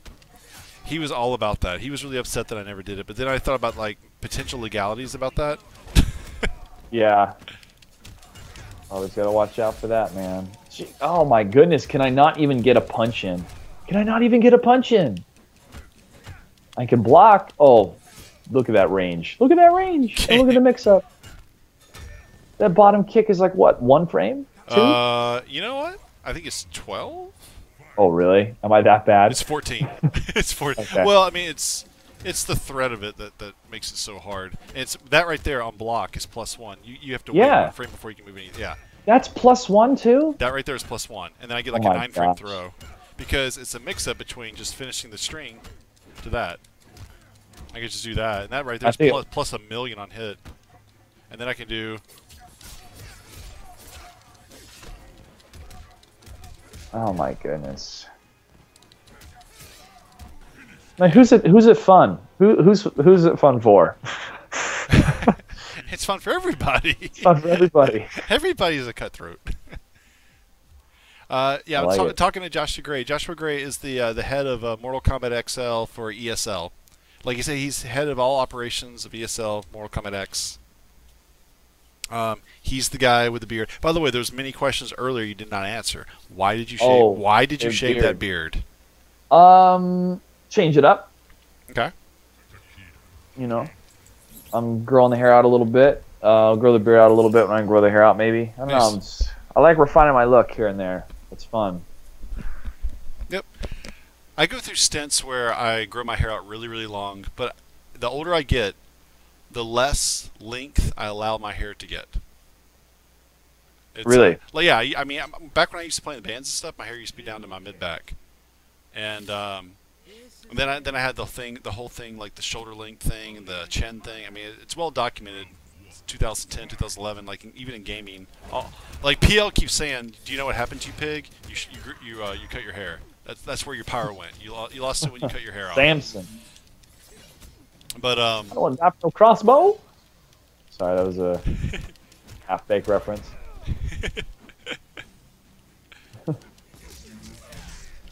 I'll pretend I'm Jamaican, man.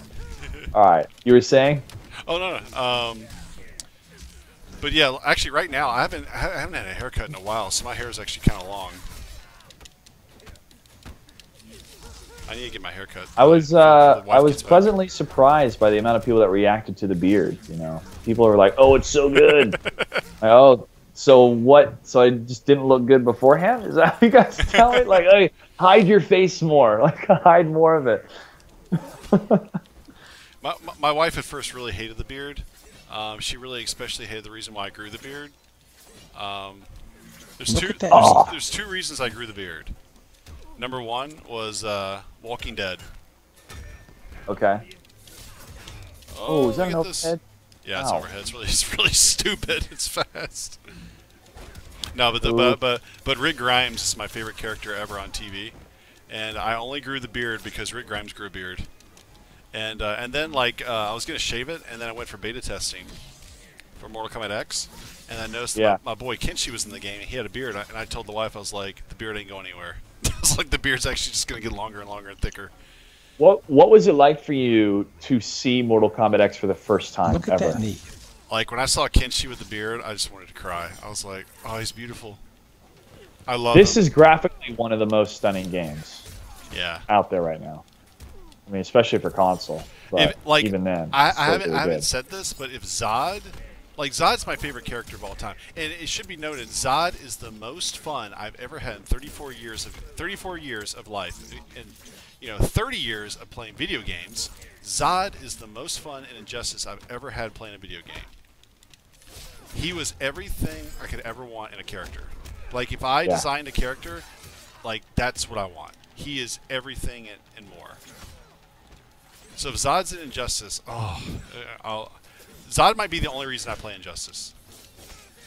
Injustice 2, if it comes out. I don't know if it's coming out. I mean, if it did, the graphics I'm sure would be incredible.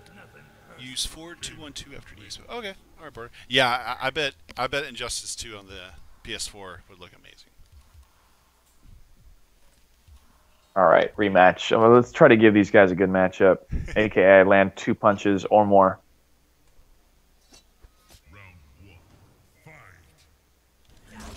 There's one. Yes!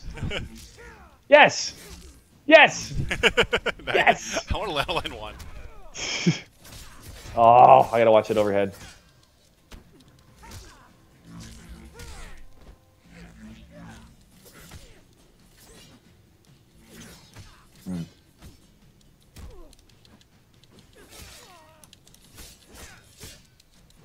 Oh my god, the recovery on that. Yeah, it's interesting. Oh, I gotta figure out how to do a better finisher there. Oh, I was about to do my 41% combo. I did it actually. What do I think about Kenshi having a son? I love the addition to. I love the Takeda's probably my favorite addition to the game. Like the new characters, Takeda's my favorite new character. Yeah, dude, trained by Scorpion. Yeah, it's awesome. Son of Kenshi. Is Tyler in here or did Tyler leave? Someone's tagging him like he's here. No, he's not here.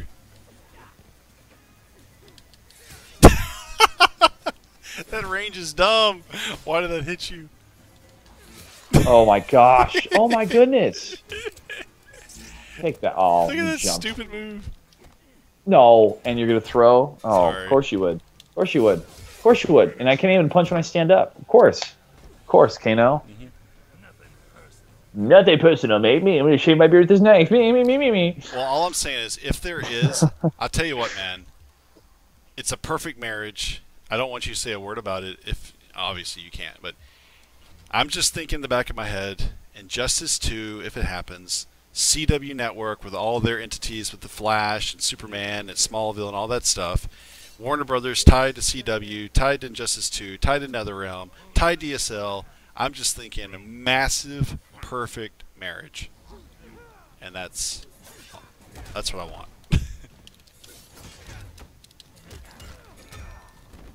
I don't know a damn thing. All I can do is hope. Well, if that was a plan, it sounds like a smart one. But yeah, I can't comment or really I'm not. Yeah. speculate on. Okay, I cannot really comment and speculate on as me get my ass kicked, and that's what's happening right now. Do you watch Walking Dead? I stopped. Yeah. I stopped when, spoilers, the episode where the governor shot everybody there, and then that was at the camp or was with them, just shot him up, and then the one guy with the one AK-47 was just standing there doing nothing, and then the governor just shot him. And I went, all right, I can't watch any more stupid people in this show anymore, and so I stopped watching it. That's funny. I think if you were to start watching again, I think now's a good time because Negan is one of the most interesting villains. He's kind of like the worst Game of Thrones villain, but grown up, and he's in The Walking Dead, and there's not anything that he won't do, nothing he won't kill. He does have an affinity for women. He's nice to women and children. That's the one thing that's human about him, but everything else, he's about as cruel can be. He's basically like Hitler. I I mean, it's a good way to describe him. He's Hitler. Dang. Yeah, he's pretty bad. So who do you think he killed? Did you think he killed Glenn? I mean, that fast? I think he killed Glenn. I think the audio leak. There's a couple of things that they said they didn't want to reveal who he actually was Glenn there? Was he in the camp with them? Yeah, Glenn was there. So he never died. It was just a guy on top of him that was getting eaten, right? Look at that knee. Wait, what's that? When people were like, Glenn's dead, like, no, he's not dead. Oh, all right. Glenn died. Glenn apparently had like a fake death earlier in the season. Yeah. But no, he didn't die. That was just kind of dumb. Yeah, it was. People were like, oh my god, Glenn's dead. Like, no, people don't have that type of guts in their shoulder blades, guys, but okay. Yeah. Yeah, I think Glenn's the one that died. I think the audio leak was everything that needed to say that. What is the audio leak? The audio leak is basically Maggie in the background screaming Glenn. Maggie is his wife, and she's pregnant. Yeah. Oh yeah. And okay. But see, in the real show, they took out the audio. But there was audio that leaked a week earlier that had the audio of everyone going Glenn, Abraham going Glenn. It's kind of obvious. And in the show, they just took that scene out. When the audio part happened, they took it out. But if you slow down the audio, it's all over the internet. That was leaked out. You can hear Maggie say Glenn, this person say Glenn. It was also rumored that they didn't know who to kill because at this point, going into season 7, everyone started asking for more and more money. So they were just going to kill off the person that asked for the most money. But that's probably just a stupid rumor. Like they were having like contract issues with some people. Yeah. I mean, why don't they just find a place and build a fort, and then stay there for the rest of their lives and farm?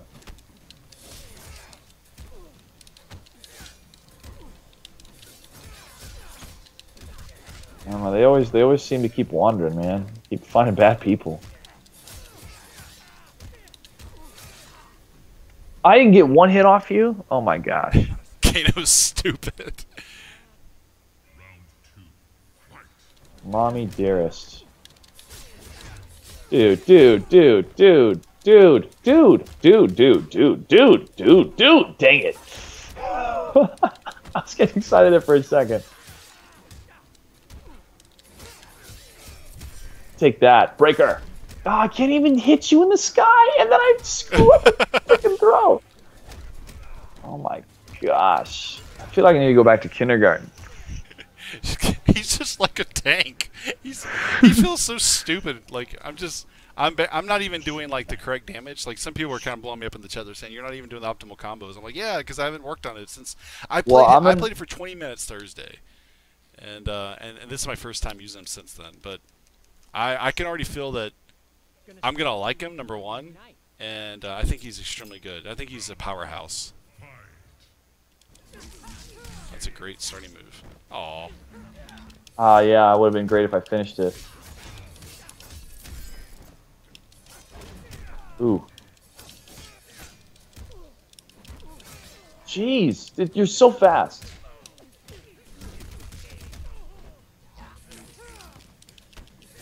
Oh my gosh. Like, after that kick, dude, you move so quick. It's like, I gotta figure out how to punish you off that. I don't even know if I can.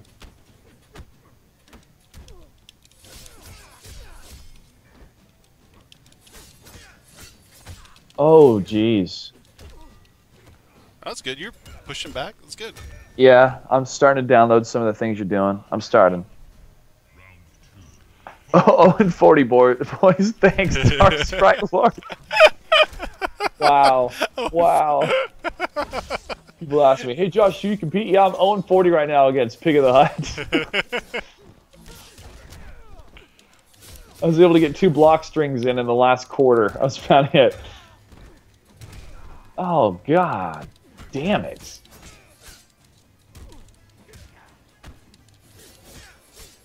I'm trying to get out of it way too early. Like I think, okay, 1, 2, 3, and then you're gonna stop, but then you hit with the 4th, and that's when I open myself up.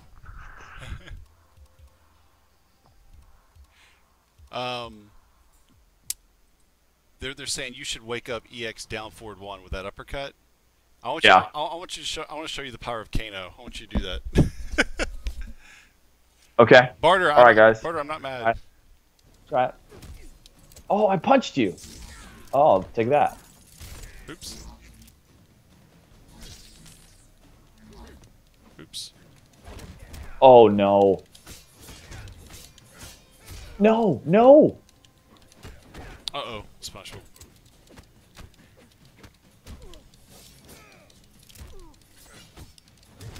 Oh, why don't I just run to you? Ah.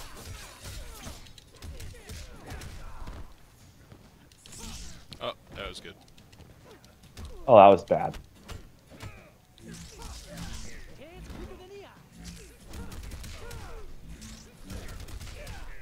Uh-oh. Shit. Poop. No, I do not watch Ash vs. Evil Dead. I heard it's pretty good. I've heard good things too.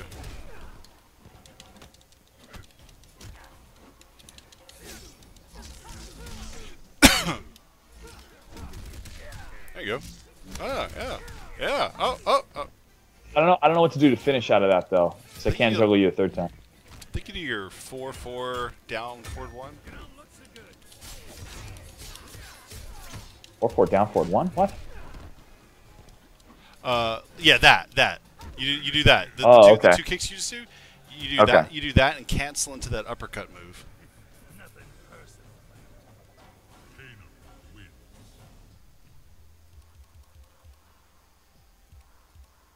Look at that knee.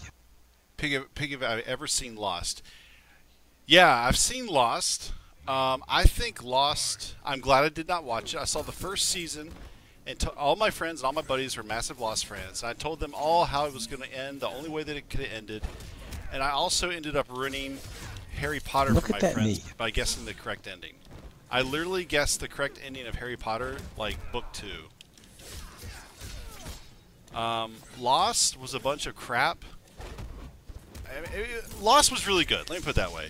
But it was just a bunch of crap in the middle that I got tired of. Oh, no. You just ran up and kicked me in the face. Oh my gosh, the range on that, dude. Yeah, this right here is just so dumb. It's safe on block, and it's just a big mix-up. Yeah, I'm just going to back up to that range. Wait for you to do something. Just... Jeez. Look at that knee. There you go. You actually handled the range well, though. Oh my gentle Jesus.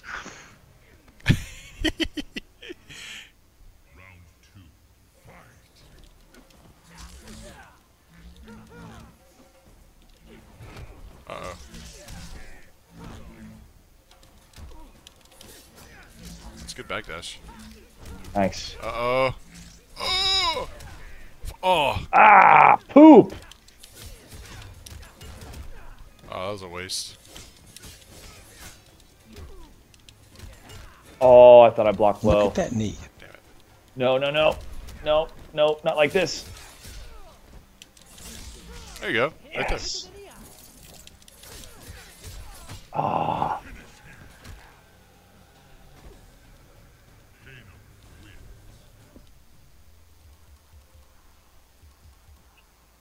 She told me to worry about it, but I do. So I can't get a punch against Kano. Pig, what is Kano's forward 3? I actually don't know what forward 3 is. Pig of the Hut, I can't feel my face when I play against you. But I love it. Yeah. Oh, yeah. Getting better. Oh, yeah, the forward 3 is interesting. I think it's like a high, low.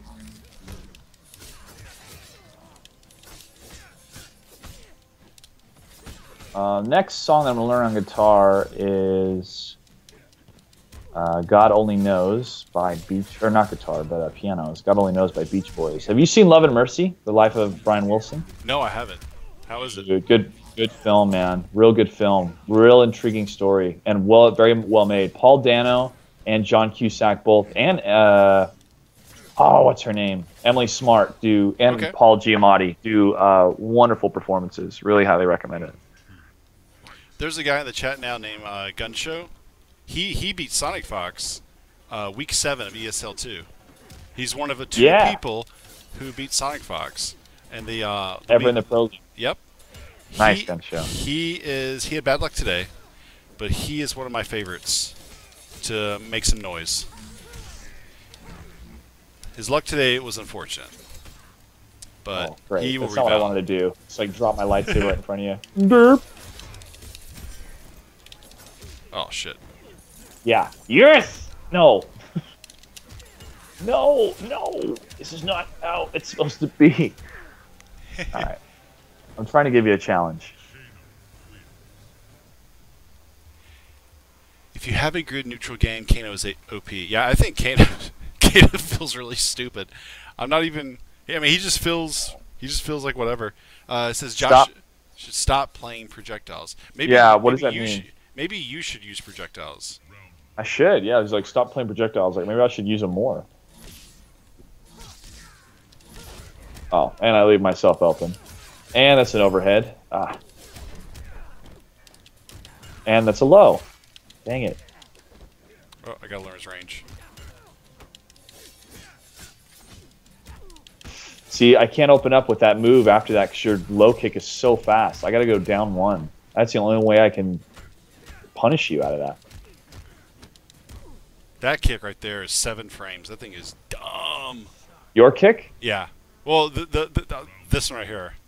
This is 7 frames. That's 7? Yeah. Look at that. That's like that's double. Before his body, Good check. it's so fast that before his body's moving, the toe is already appearing in front of him. The body is still moving, but it seems like the toe instantly appears. Dang. This is 7. Okay. This is 12. It's 12 frames. That's Okay. 7. All right, ready to fight? Crap. See right there, like that kick is so quick, dude.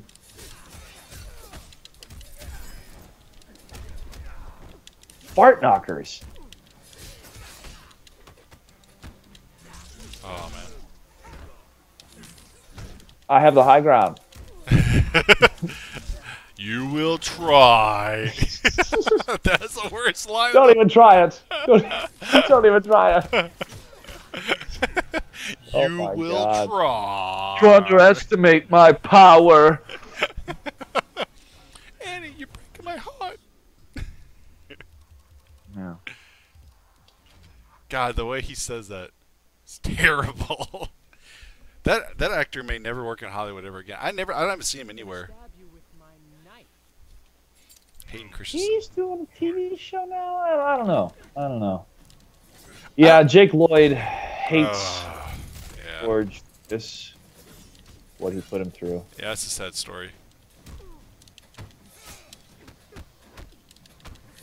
I mean, but he doesn't hate Arnold Schwarzenegger for Jingle All the Way? Yeah, Or really. does he hate Sinbad for that? Those aren't as bad as Star Wars prequels. They're fun movies. Fun movie. Oh my goodness, your flip kick is made of legends.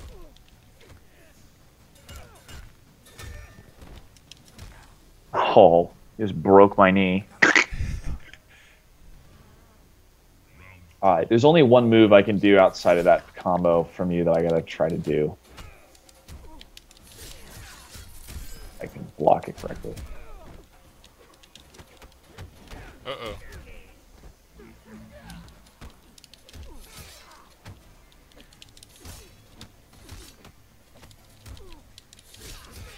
Nice overhead. Oh. Oh, damn. Ooh. Ooh. Backdash. Ooh. Ooh. Look at that backdash. Woo! Woo! Oh, I gotta learn that combo. Range. Oh, wreck. I'm glad this is good practice for you. He's in a new movie with Nick Cage, No Joke Pig. Ah, wait, who is Hayden Christensen or Jake Lloyd? I think Jake Lloyd being in a movie with Nick Cage for some reason would be hilarious. So I'm going to see a couple. I'm going to catch up on my movies, and I'm going to want to talk to you when I've caught up on movies a lot more in the future. Yeah. Oh, block, block, block, block, block. Damn it. I gotta stop relying on that one move. It's not fast enough to retaliate. Unless I get range. Ooh, what was that? I like blocked and dashed at the same time. That was kind of cool. And just sit there and block as you run. I'm too reactive. Not aggressive enough. Oh, in the face. I need this. Jackie won't love me. She won't love me if I'm a monster. That's how Takeda talks when he's really upset.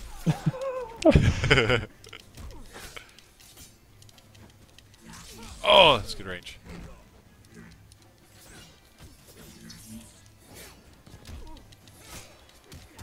That's it.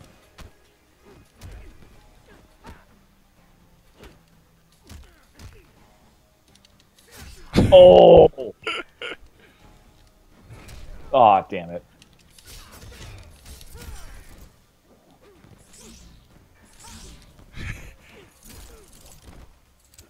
Uh-oh. Uh-oh. Shit. No. Look at that So knee. close. All right, boys. I think we're like 52-0. No, it's fun, man. It's all good. It's fun to play. It's fun to talk. 47-0. 47-0. The salt. 47-0, boys. We could fill an ocean. We could fill an ocean with the salt we're churning out. Yeah. Oh God, you're just waiting for that moment to throw the first knife. You're like, okay, I'll do it. Projectile first. I already like this Yeah. character way better than Kenshi. What? He's so much better. He's Yeah, let me dumb. backdash into the corner. That's gonna work. Oh my gosh.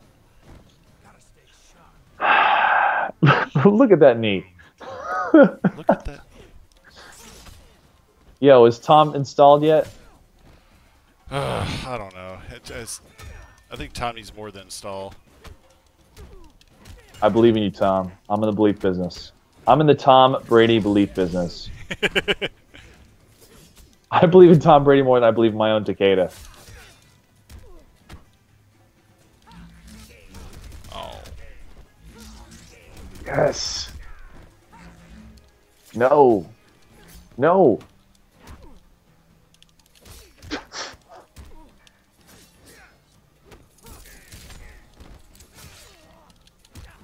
Nice wake up. Ah.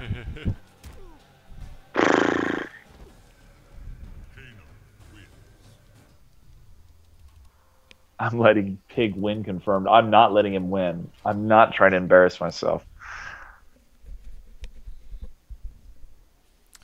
I think I'm gonna change my player icon from Reptile to Kano, just to get Really? just to get in the just to get in the Kano mindset. This cutthroat's good, dude. It's tripping me up. But Oh, yeah. Basically, anytime Kano hits you, he just wants to get you to the corner.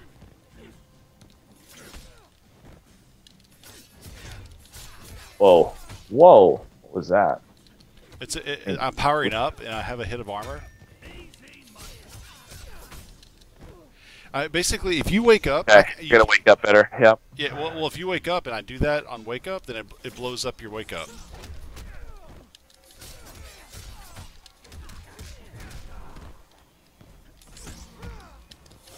Jesus. Oh.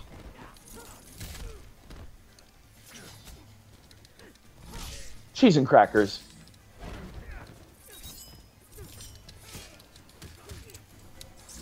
Ah, poop face. Oops. Ah.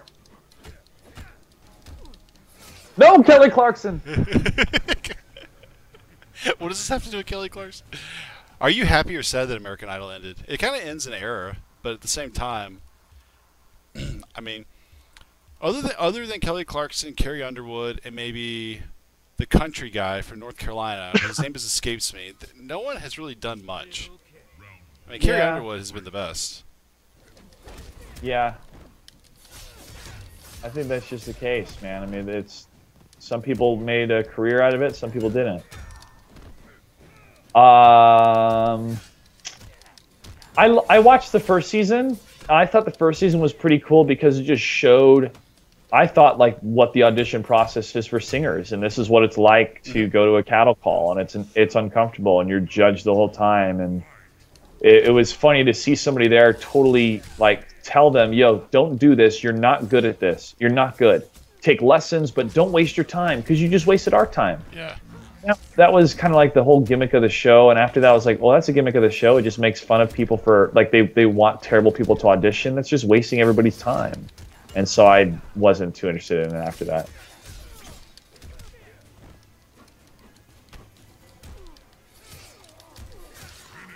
I mean, to me, you could do that like in a mini-series or a 3-hour special or something like that. But hey, they made a lot of money. People loved it. Created a lot of drama and storylines and superstars. So it's Johnny Digital. It's Johnny Digital's asking, what about Fantasia or Ruben? They haven't done anything. Ruben's actually made more money on reality shows past American Idol, like weight shows. I really like America's Best Dance Crew, man. That's like, because I like that way better than American Idol, and the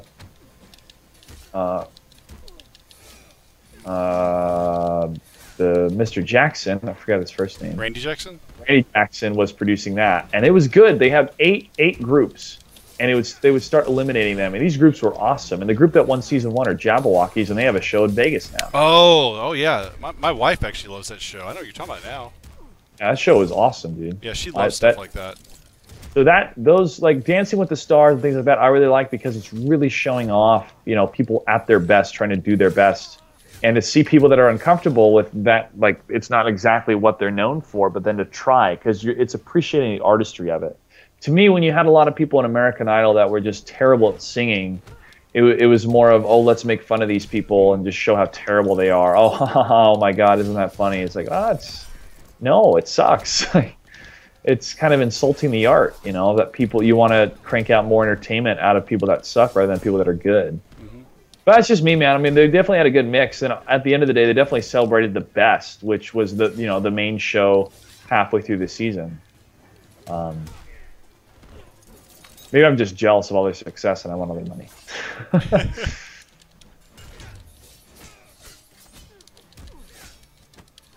Yes,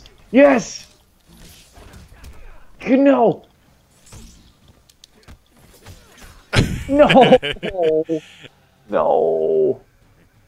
ABDC was the shit. Wasn't ABDC? That's the show you're talking about. Yeah. America's Best Dance Crew. Yeah. Yeah, that's great. 50-0, folks.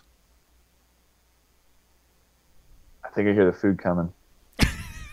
Dude, I'm so hungry right now. When you go, I think I'm gonna go. I'm starving. Well, that beats that. That's good. You backdash tonight. I gotta do that kick. Oh, overhead, nice. 50-50. Overhead again. Poop. Face. McGee. Oh, he blocks the overhead, but he goes for the cancellation with the EX, and Josh gets ripped apart in the corner. Oh, it's a full moon out tonight as Cut Through Kano is just demolishing this Stormtrooper outfit young kid. Can he get a hit on him? Can he even get a hit on him? He gets a hit. He does bleed. Oh, fart knockers, dude. Come on. Oh.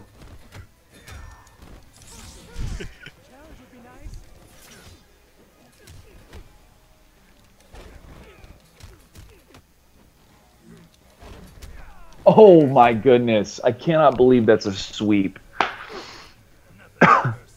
This is hey Maddox, this is Josh Gray from ESL.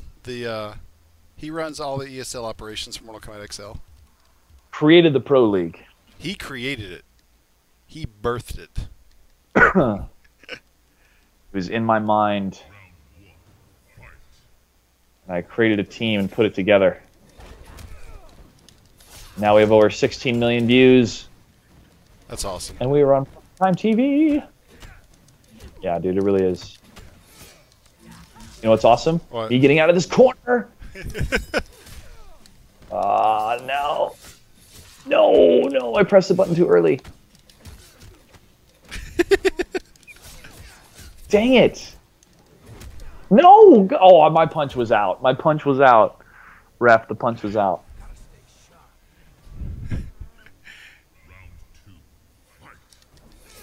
Oh, come on.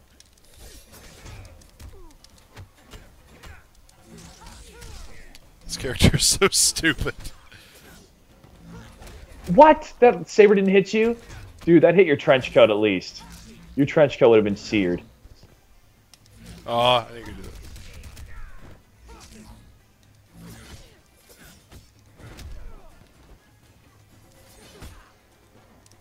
Range.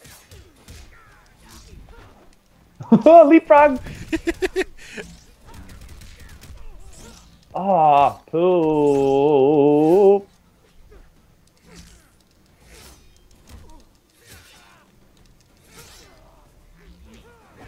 Oh no. Do you believe in miracles? Do you believe in miracles?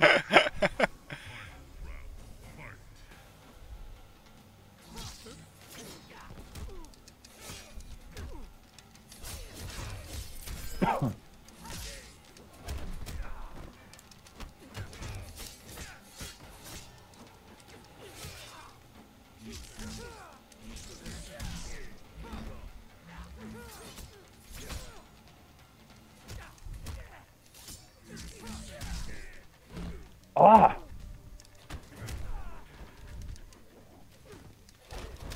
Oh, nice, dude. Oh.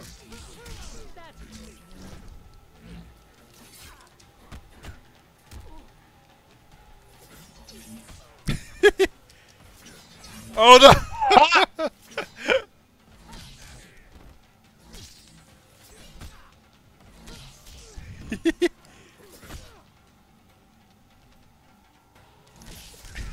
Oh my god! He did it. Yeah! The Joshua Gray hype.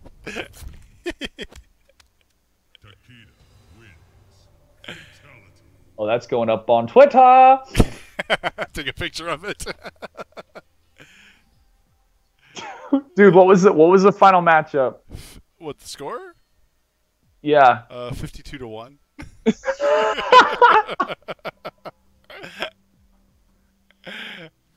That's awesome. Everyone's laughing. Oh my gosh, dude, the comeback. Pick him for free. Get out, Zelios pussy.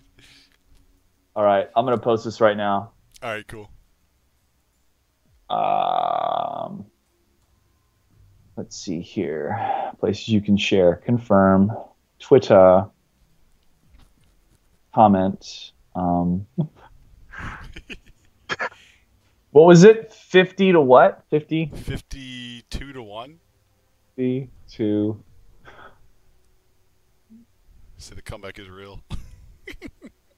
To 1. Comeback.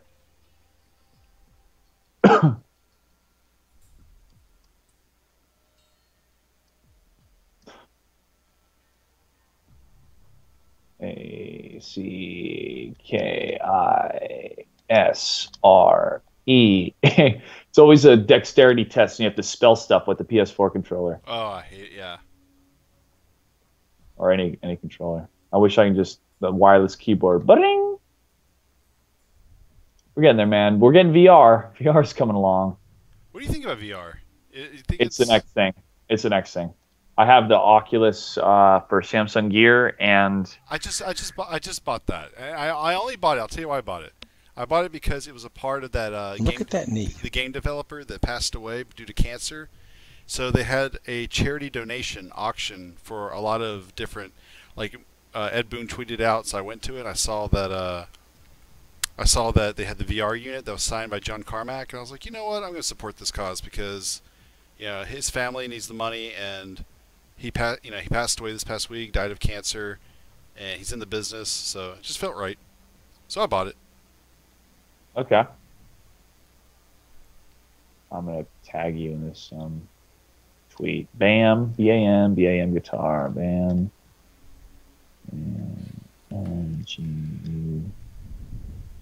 GUITAR.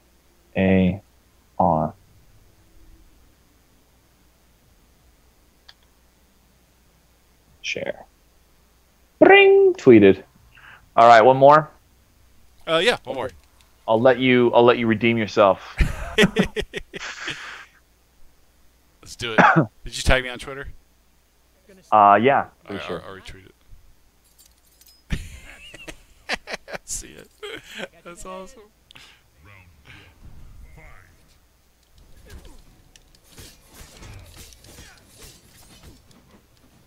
Oh, I should have punished.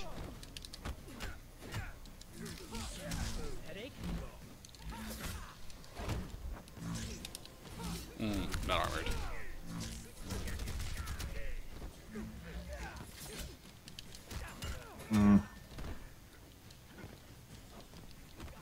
Oh, what? Yeah.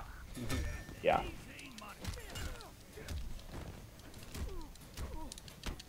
God, it hurts. It just hurts so much. Oh, whoa.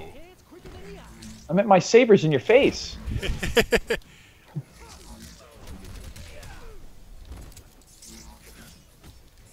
Oh, that right there. Get that. Get that on Twitter. That's awesome. PS4, record that.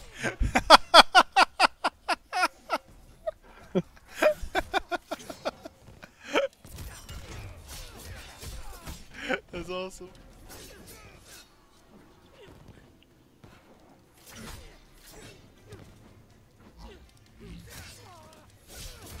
Oh my goodness. I'm getting ripped apart. Why did I even break that? You're at the end of the combo. That's dumb.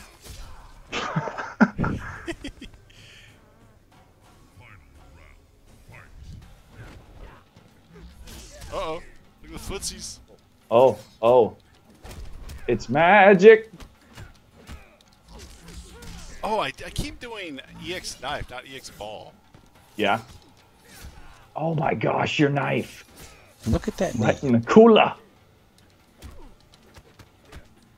You can't punch your way out of this one, Aussie. Maybe you can.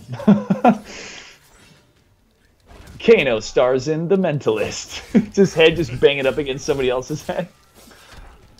Oh, I died. All right. GG. It was fun. Yeah, man, thanks for letting me jump on. If you do it again next Sunday and I'm available, we can talk more. Yeah, hey, absolutely. And I'm definitely going to do what I did. What I did today, I'm going to try to do it again next Sunday. Stream all my matches, commentate, let everyone know what's going on at the ESL games. And, yeah, and we could do like a recap later and then just play some games, have some fun. All right, buddy. Well, thanks, audience. This was cool. I'm gonna get off and start charging my phone and start eating some delicious Chinese food and maybe watch a movie. But thanks again, dude. I'll talk to you later, and best of luck next week. Thank you. I'll do my best. I'll do Challenger Cup and the Pro League.